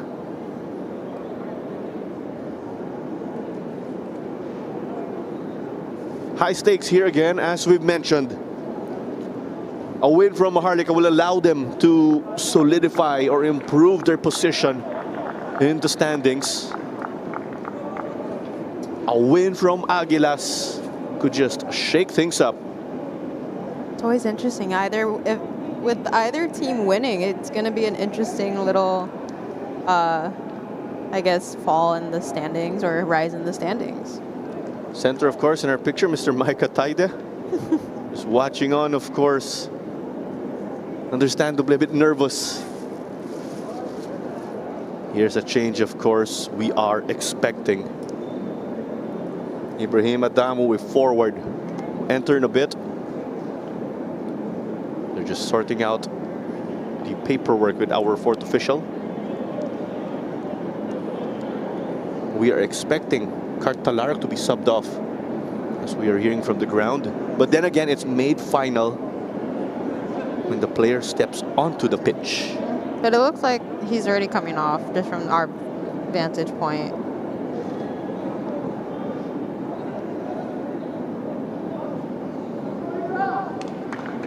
Here's Adamu. Kart already the half line, as you've said. Changes again being made for the Aguilas. Maharlika? No changes yet. Interesting, right? What's your take on that? I mean, for me, as a player, and also like just knowing the game, if the flow is good, don't change it. It's fine. Make the change if something's not working out. But for them, everything is working out as of now. At what point in time do you say we insert fresh legs? In pretty much the last 20 or so? Just I would say last 20. last 20. Yeah. That's to get like your energy player, game changer, as you've said.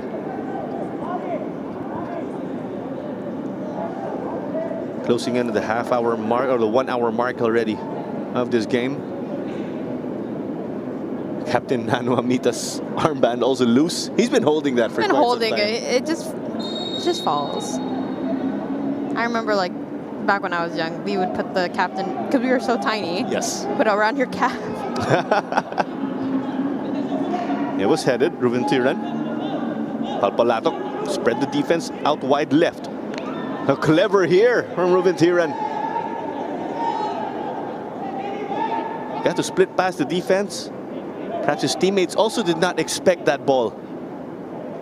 I think they were probably expecting a closer pass, not as a pass into space. Heck, I was thinking there was going to be a closer pass. Going back again with ASEAN players playing here in the Philippines, or players from neighboring ASEAN countries. One of the players, of course, Haji Nur Hidayat of Indonesia, who did play for UCFC in one of the previous seasons. Here comes the cross. Headed to the center. Aristorena's got to head it. And Jorel cleaning up. Working double time, of course, as the midfielder, dropping down, helping the D. Oh, a strong challenge from behind.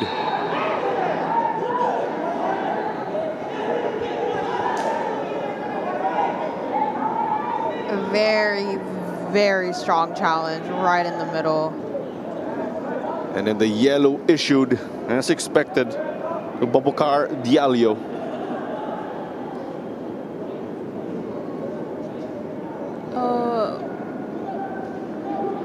Yeah, that was miles out. Yeah, I don't really want to go into that because that, as it shows, like kind of a harsh tackle coming from behind. His focus. The ball, his focus was elsewhere to look for the pass, and he just gets hit.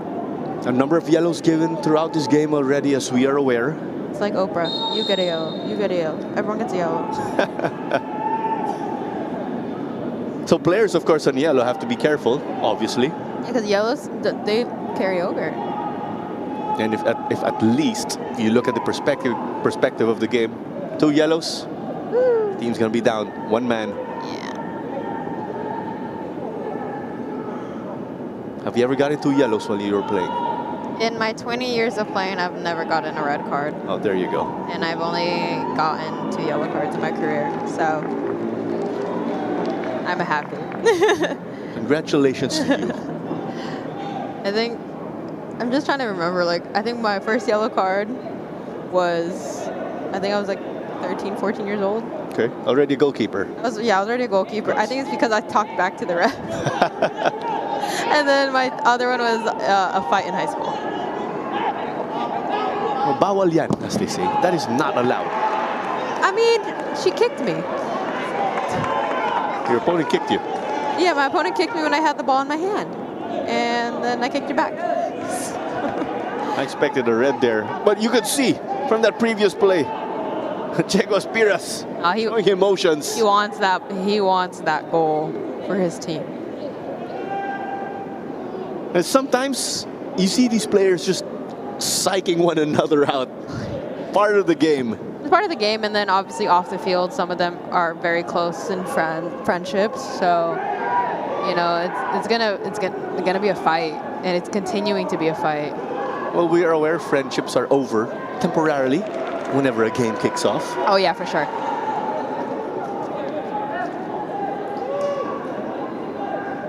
You could hear it in the crowd. You could feel it in the crowd. You could feel it from the field. It's getting intense. Oh. Spiras hits the deck. It's a foul against Dean Ibarle. A yellow given here to Dean. The Spiras celebrating as if he scored. We see these sometimes. Small intangibles, getting a stop, and players celebrate as if they score. I think he was trying to make the most out of that one, though.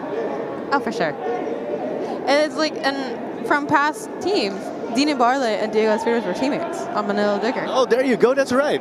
So they know each other. They know where to pick, where to, you know, poke at.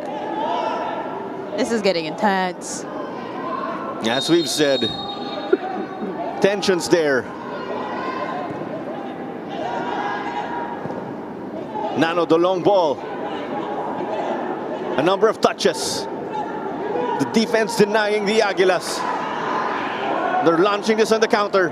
Giganto wants to boot it long. This is the reason why. Young Suk.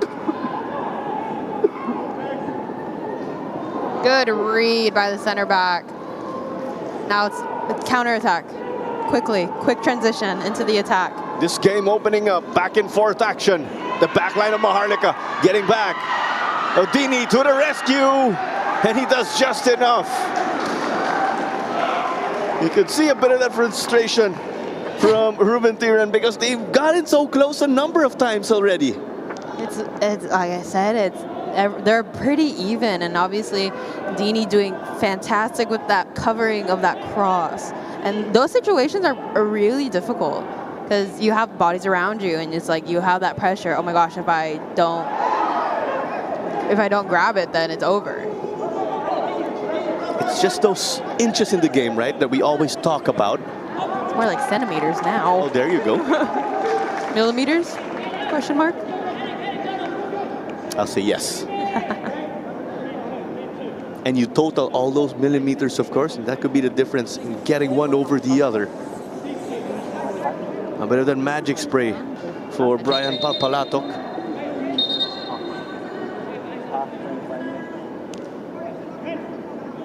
Let's hold on also.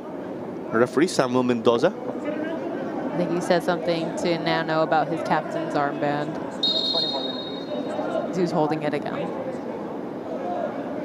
Of course, it's important to identify the captain. Always. Kahit kilala nila si Nano. And it's common knowledge he's captain. All part of the rules. This one booted high by Eric Giganto.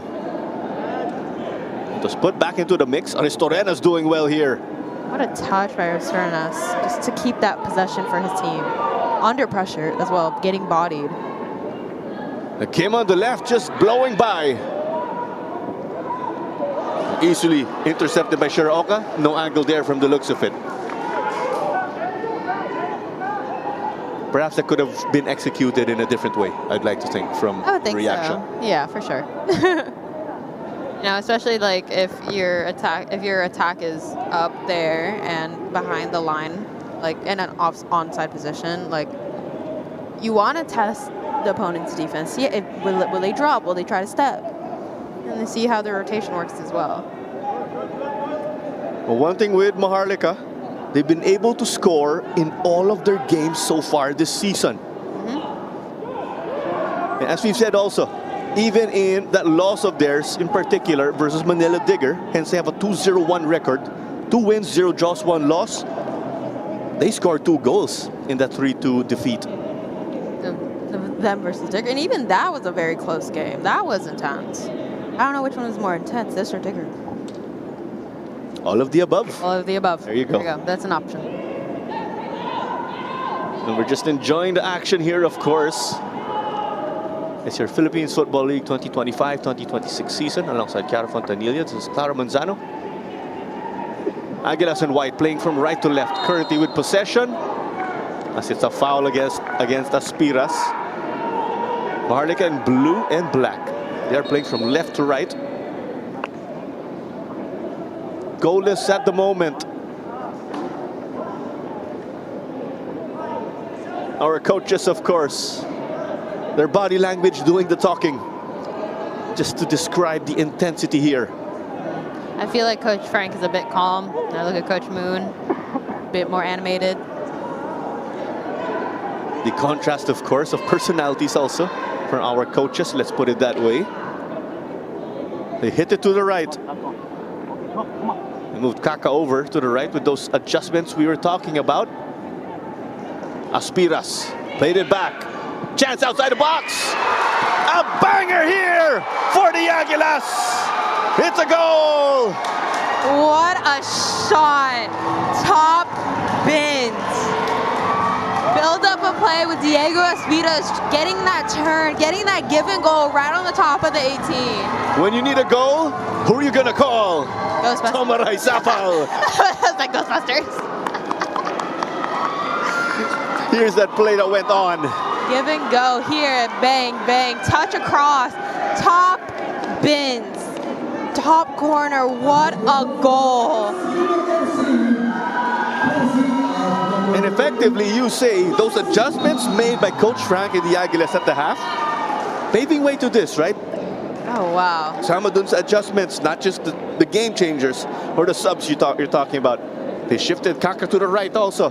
Helped create that, linking with Diego Aspiras and Jomaray Sapal. Sometimes those are the changes that need to be made. And look what happened. And that one officially in the 70th minute. 20 minutes for the Aguilas to hold on at the least or secure the win. 20 minutes for Maharlika. to chase the game. The game's not over until it's over. There you go. We see also Adamu, as we've witnessed, putting pressure. Yes, he was inserted at the half, but he's being that energy guy. He's tall, he has the width, he has the pace to go with it too. It's like he never stops. He's like the Energizer Bunny. When you have those guys, of course, target men, they put extra stress on the back line. But one feat we were mentioning again so far for Maharlika is they've scored in all of their games so far in this season. For the Aguilas, on the other hand, in 3 games, they were scoreless in their first 2 games of the season. They let that anger out versus Army and put in 5 unanswered goals. And then they get this one versus Maharlika to take the driver's seat. Now it's in their hands whether they use it or lose it. At the end of the day, it's all up to the players on the pitch. We were looking forward to this, of course, with the talent of our 2 squads competing. We expected a close game. And we are witnessing, of course, a showdown from the players. Looks like they may be going for a long throw here, using this as a pointage for attack. The long throw taken by Palpalatok. A shot taken here, Sapal. Just wide of the goal. But the tenacity's there. He's like, I got one, I can get another. I got it. You know, and that's where like his confidence can come in as well. He hit such a laser of a goal, so he can do another one. It's like that extra fire and desire, right? Like more purpose in your movement. I like to think, of course, momentum a part of that. You get a goal, you get your extra confidence, playing with more purpose. One captain dispossessing the other. Counter-attack time, Young-suk. They didn't cross, but played it through. Oh my goodness! Oh, what a goal! From an almost impossible angle. And I think that came from Yoon-soo Park, who's one of the defenders. How do you define teamwork? Let that clip do the talking. Oh my. And you just see, of course, there's so much willpower there as they brought it forward. I mean, it's a given the technical prowess of the Korean players of Maharlika. Take us through this one. Just a give and go. Yoon-soo just going across. I think he meant for that to be a cross, but it went into the back of the net. You can see he starts from the halfway line and he just runs straight through the lines. Oh, going into the near post of the keeper. That's gotta hurt. There you go, Park Yoon-soo, the equalizer. 4 minutes between the 2 goals. And we're back where we started. Drama, I love it. Of course, Aguilas faithful, Maharlika faithful, holding on to their seats. We're geared up for an epic finish on this Saturday doubleheader. Nano. Rilioraza clearing it. Let's remember Nathan Rilioraza just checked in also. It looks like they're arguing for that handball right on top of the 18. About 4 of them were arguing. Fortunately, we don't have VAR here, so we can't tell if it was. Quad vision got your back again. There you go. Quad vision's very interesting. I like it. Because it shows the different angles. If you can't choose what angle to watch, you watch the whole thing. Your eyes peeled, and you have that fantastic view, of course, of what's going on. And normally it's moments up for debate, right? Jorel. What a switch by Asarenas. Fami in his usual wing position, blowing by. Is it going to be the same result? It came off a defender here, though, of the Aguilas. I think it came off Nathan Hancock because I saw his body kind of twitch. And a hard one here given to Kim Jin-hyun. He's definitely going to feel that in the morning. Oh, yeah. I would. Right now you have the adrenaline, right? That somewhat protects you from any hits Pain. here and there. Any pain. But once that adrenaline dies out, ooh, that's when you really feel it. And with that, we did say earlier, when the Aguilas took the lead, Maharlika have 20 minutes to chase the game. They did it in 4 minutes. 4 minutes. As is the case, we have a free kick on the right. We've seen plenty of these from the wing. It just so happens a great number of them were close to the corner flag. This is kind of close to the corner flag. Also, well, as is the case, right, with most. And you are here debating, saying this should count as corners. I mean, it's in the corner area. But I think UMAK needs to be very careful with this. Like, right now, the momentum is in Maharlika's favor. So they need to be disciplined with their marking, disciplined with their movement. Obviously, no fouls in the box. We have the signal already. Maharlika taking its time, and they execute. They go for the back post, and no good. But quality from Byung-suk to get it into that area. He's really good at like putting it where he wants it. Like, I think with every one that he's been taken, it's been back post, back post. And he hits it every time. It's practice, right? Doing the job, making it perfect. For moments like these, with the fans in the stands, lights on, cameras on. That's the stage where legends are made. As we're there. Trust me, I would know. Like, especially, like I said, with the lights, the crowd, the cameras. Like, especially for my team, national team-wise, playing at the World Cup in front of 32,000 fans. Like, that's something you can never, hopefully, you can recreate it, but you can't recreate it for the first time again. Always going to be special, of course. And then there's the millions of Filipinos watching, not just at home, but also around the world. That's what football's all about. Yeah, it brings communities together, for sure. Bringing it up slowly but surely. Palpalatok wide. And Diallo staying back as that defender. Again, earlier, he had the license to move forward. A chance here, though! And the Aguilas retake the lead. You can see the contrast of emotions.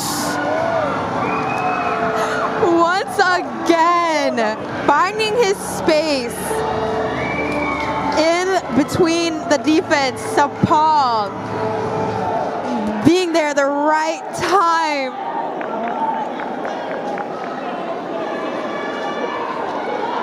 And we're sure, of course. Started from the back, from the center back to Palpalatok. Palpalatok dropping to Ruventirian. Thank you. And and he looks like he wasn't really balanced, and he still got, and look how much it means to him to score for his team. You were talking about grit there. There we go. He bridged it. That's the definition. You look up the definition, you see that. Whether it be inches or cm. That's what allowed Chomoray Sapal to meet that quality ball from Ruventirian. And you could say, with the way Ruventirian has been imposing his presence in his game and to add to his creativity, perhaps he deserves an assist in this game. You could say, at this point in time, put a check on that part. Check mark. So now it's up to UMAK to be disciplined in their defense, disciplined in their body positioning, and the spaces between the defense and the space between the defense and midfield. So we're actually hearing it's an own goal. That is against Yunsu Park. So, not against Sapa, but you still have to give credit there. From our vantage point, it looked like Sapal. We did see earlier. Let's see if we could get quad vision to help us out later. There we go, quad vision. But at the moment, the news there of Yunsu Park getting that own goal is from our referees down on the ground. And it's not every day you get to score for your team and then you score an own goal. There you go. 80 minutes and stoppage time remaining. Here's this ball over the top. What a win back. Reventiren getting his defense to dance. Aspiras shoots, but definitely way over the bar. A little tenacious for that shot. I think he got a little bit excited.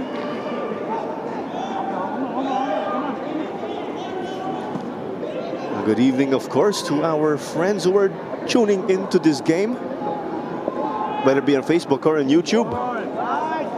Again, tune in to the Minsan Football Show. We have episodes whenever there is a game on the weekend. We will take a break along with the PFL when we will have our international games. All part of the break, of course. Use the hashtag #WeArePFL when posting your content online. A good evening to Mr. Enrique Ortiz, watching all the way from Australia, a former PFL player, as we know. But going back with that, right, with the goal. A goal's a goal, you'll take it. Whether you force an own goal, or whether you have a teammate who scores. Look what you can get.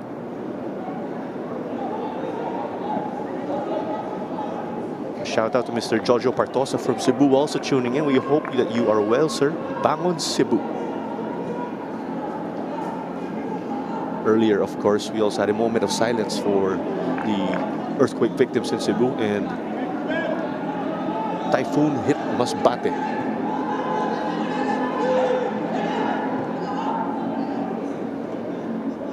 Two to 1 is the scoreline here.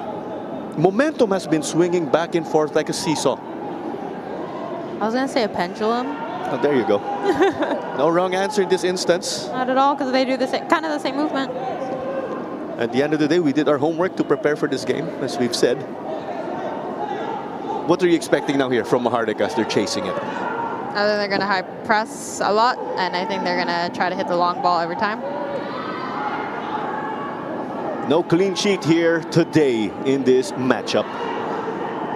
But it's up for grabs. The next goal, the most important one, if we will get to see one.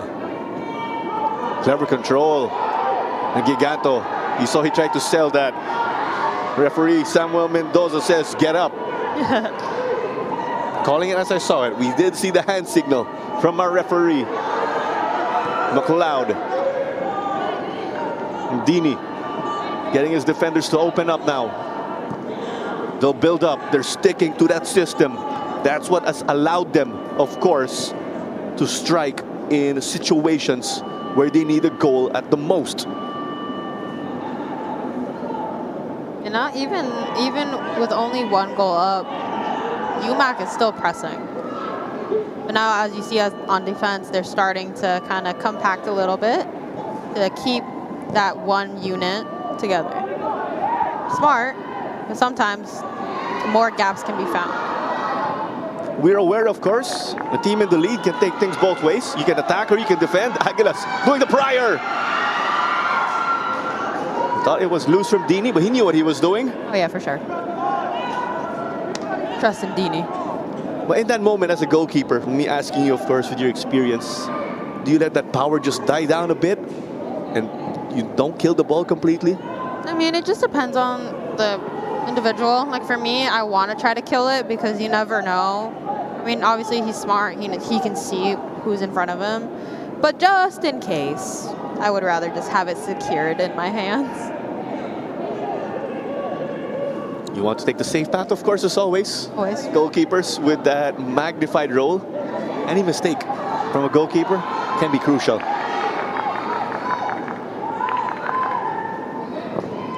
Cleared off by the former Malaysian international. Holding a play. That was clever from Ibrahim Adamu. Out wide with Kaka. Quality. Sapal again, no good. We got... Oh, this is not good here. It looks like in the box there's head-to-head collision. Rushing of the PTs and another collision right in front of the Maharlika bench. Fair play here to Mike Menzi. Checking on Sapal. Substitution for Maharlika FC. Number 7, This does not appear to be good here. Chimo Zoka checks into the game. And he is, of course, put in for offensive reasons or for goal-scoring matters. Fami Brahim, Kang, and Eric Giganto will check off. Cho, Opong, and Tima entered again, as we witnessed. Yeah, it looks like Maharlika players are signaling for a sub from the box. A nasty collision there. But we will say in this instance, the players were going for the ball. But this is the goal. Let's identify things with Quad Vision, brought to you by Upstream Sports TV. Quality ball from Moventirian. Oh, tough to tell. And I was looking at all angles at the same time. So was I.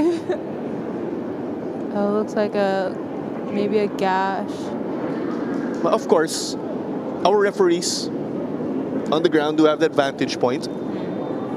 They ruled that as a known goal, but you can credit Jomai Sapal for putting the pressure in forcing the second goal. Here's another look. This is on the... Oh! I think this one was a head-to-head collision.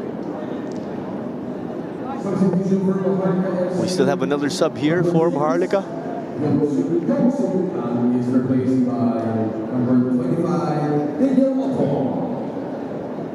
It seems also that it's Kalen McLeod who did get into a collision.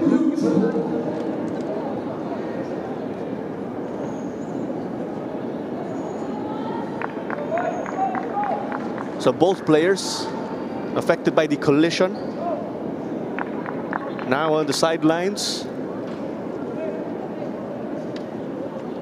Concussion protocol, of course, taken very seriously in this game. Which is a good thing. I feel like the game waited a bit too long for concussion protocols. I think it should have been implemented from the beginning. Concussion subs, of course, in effect in the PFL. That's something we have seen already on the international stage. The concussion sub, as we know, added on whenever there's an instance like that.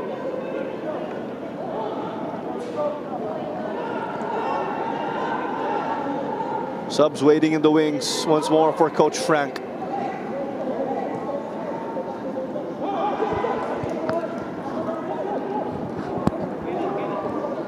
Promising play here. Chima out wide, received it from Bumsuk. Back with Bumsuk. Liljuraza, that makeshift center back. You love it also with what we saw on the sidelines. The likes of Sapal and McLeod shaking hands. They're receiving treatment at the moment. It's essentially 10v10, Kiara. Those players not yet subbed. We can expect them to be subbed, of course, with the amount of medical attention that they are receiving as this ball rolls out for Opong.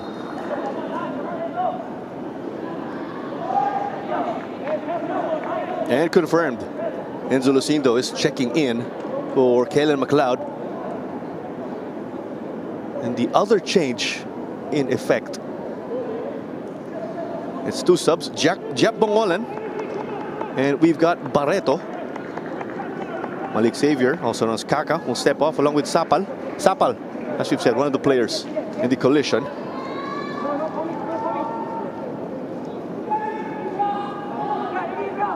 Or perhaps we can call him Mozinho, as is the case with his popular name. Number 77, Oliver Malik Xavier is replaced by number 11, As we are aware, the Aguilas have two players from Timor-Leste, Mozinho the other one. And mind you, both have experience with their respective, with Timor-Leste. It's nice to see like other national team players from other nations in the PFL. I find that very interesting. Obviously we're growing the game as like Asian countries. So I think that's really great. Same here. I get starstruck with the amount of talent that they bring in, of course. I don't know about me being starstruck, but I like watching them play for sure. As we got to confirm with our fourth official, Chris Magdanyola, we have 6 minutes of additional time. Maharlika chasing the game again in blue and black. Aguilas trying to manage it at the least.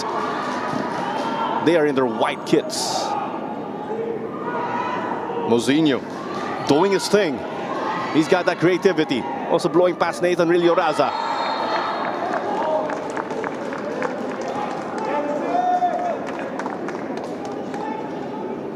A foul perhaps in frustration from Rilioraza at the same time while trying to desperately win back possession.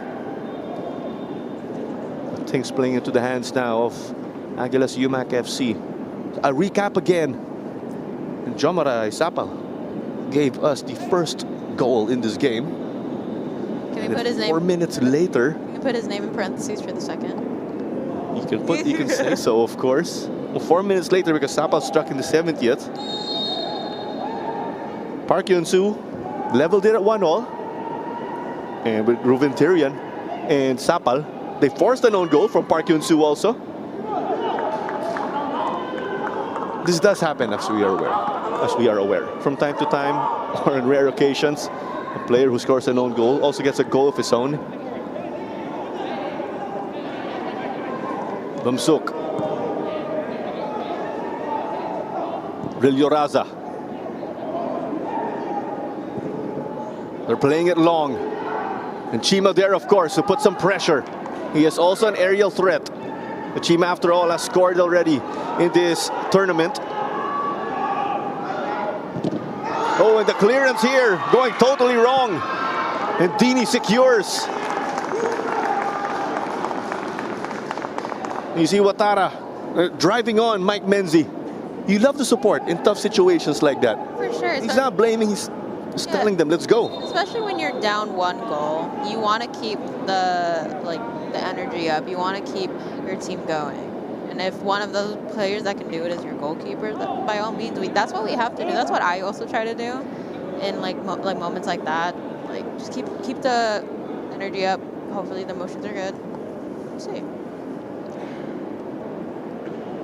We have a look at that play. Rilioraza knocked it back. And the clearance gone wrong for Mike Menzi. Odini Watara. I mean, even before we had a goal in this game, he's had to come up with saves here and there. 3 minutes remaining in this one, of course. We are well into added time. Great sight to see that Kalen McLeod has received his medical treatment. But again, he was subbed off. He appears to have a bandage on his head, and we wish him a speedy recovery. What a game for Jomara Isapal. You're the hero and also have to get carried off or helped off in the process. The Aguilas look to be cheeky here. And in effect, it is a goal kick. Mozinho felt that was going to be a corner. A corner would have meant here that Aguilas could waste time. Olucinto playing it quickly. One of the players inserted, as we've mentioned, there's Cho Woo Yok.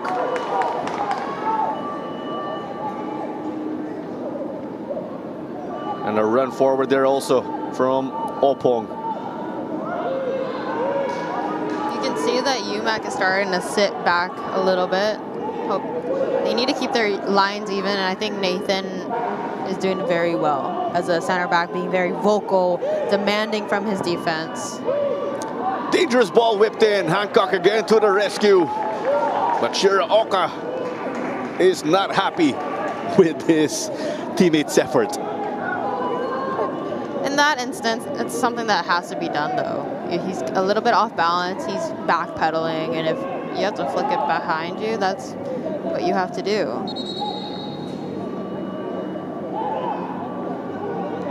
About 70 seconds remaining until we hit the 6th minute. Corner again, it's an in-swinger. Batted away by the keeper. Both teams trying to win it in the air. And sent to safety, the perspective of the Aguilas. Maharlika continue to search. It's off of Chima. Palpalatok wins a foul here. Aguila supporters in the stands applauding that one.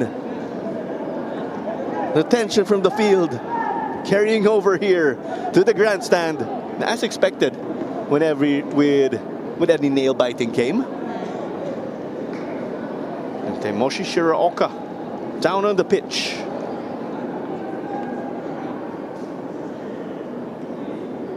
Slowly getting up. I think he just got the wind knocked out of him. After all, that was a very crowded 6-yard box. Not the entire goalkeeper angle inside. Yes. And only so many people can fit into that little box.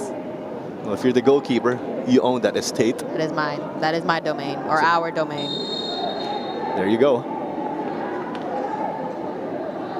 I hear things from keepers also feeling uncomfortable when people get inside that 6-yard box. Oh, it's true. Oh yeah, for sure. Because it's kind of like too close for comfort, right? Yeah, and it's also like the best, maybe the best way to explain it is like an invasion of privacy. In the footballing perspective, of course. Yeah. Jorella Restauranas furious. As we got to see. Oh, some precious seconds taken off the clock. Lucindo wanted to play it quickly. But in effect, they will take this now and will set up. They will throw bodies forward. It's up to Mike. Will he be able to find a teammate? Dini Watara also close to the half line to clean up just in case. Nano Amita and his teammates all down to defend. Oh, they're sending Dini up now too. There you go, as you've said, he's now in the picture. Oh. It's an extra option, of course. Because essentially all the field players marking one another. If they send the keeper up, then it's... Who's gonna stop him? Hancock and Dini making or becoming good friends. Here's the forward ball, Benzi. Good punch by Shiroka. Now it's just the reset. They're keeping Dini Watara up. Interesting move, given it's early in the season. But you understand why. Maharlika keeping it inside the box. Lucindo. But that ball did go to a defender. And just like that, full time at the Rizal Memorial Stadium. The Aguilas take it 2-1 over Maharlika. What a fight between these two teams. Well, you see the unhappy Maharlika side. Frustrations carrying on. It's been another classic here in your Philippines Football League season 2025-2026. And you have these matchups, like you had, like last week you had Kaya, Cebu, Ontagig, Digger, like you have these matchups, and I think now with UMAK and Maharlika, that's going to be another one of those rivalries. Here's a look, quad vision. People thought that was going to be the first goal of the game, but Dini Watara again with superb reflexes. Take us through these. Here's the first goal, though, give and go right in the middle, and the laser point top bins. Like I think it literally hit the corner of the goal in the threading. Top corner finish. Oh, just wow. And here's the run by Yunsu, just up from the midfield, hard work, tenacity, determination to hit that goal. 1-0 at this point right here. At this point. The goals coming in 4 minutes of one another. And somehow, Park Yun-soo made an angle. Quad vision to give us another look. This goal eventually the decider. But that was close, but you see. Hey, a goal is a goal. Came off of Park from the looks of it with this angle. Confirmation for our score. Aguilas UMAK FC 2. Maharlika 1. Sapal again with 1 goal, but Park scoring an own goal and also scoring a goal for his team.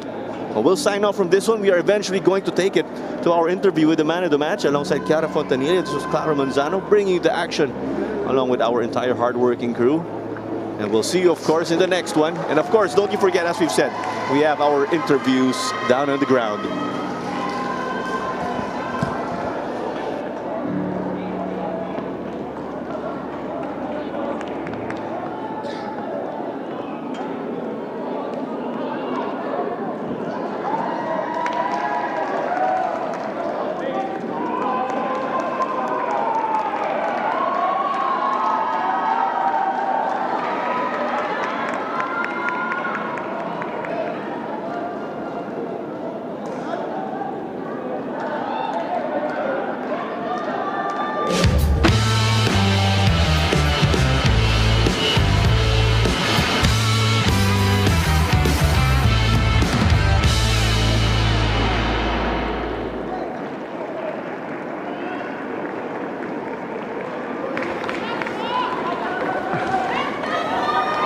Okay na.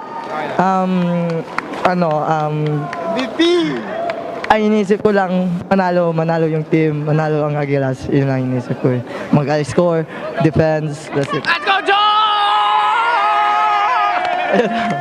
Maraming salamat. Thank you! Ang inisip ko lang, gusto lang manalo, gusto win the ball always, and ayun, manalo. Ayun lang inisip. Batiin ko lang dyan, yung girlfriend ko. Thank you. Halos lahat sa crowd eh, makasama.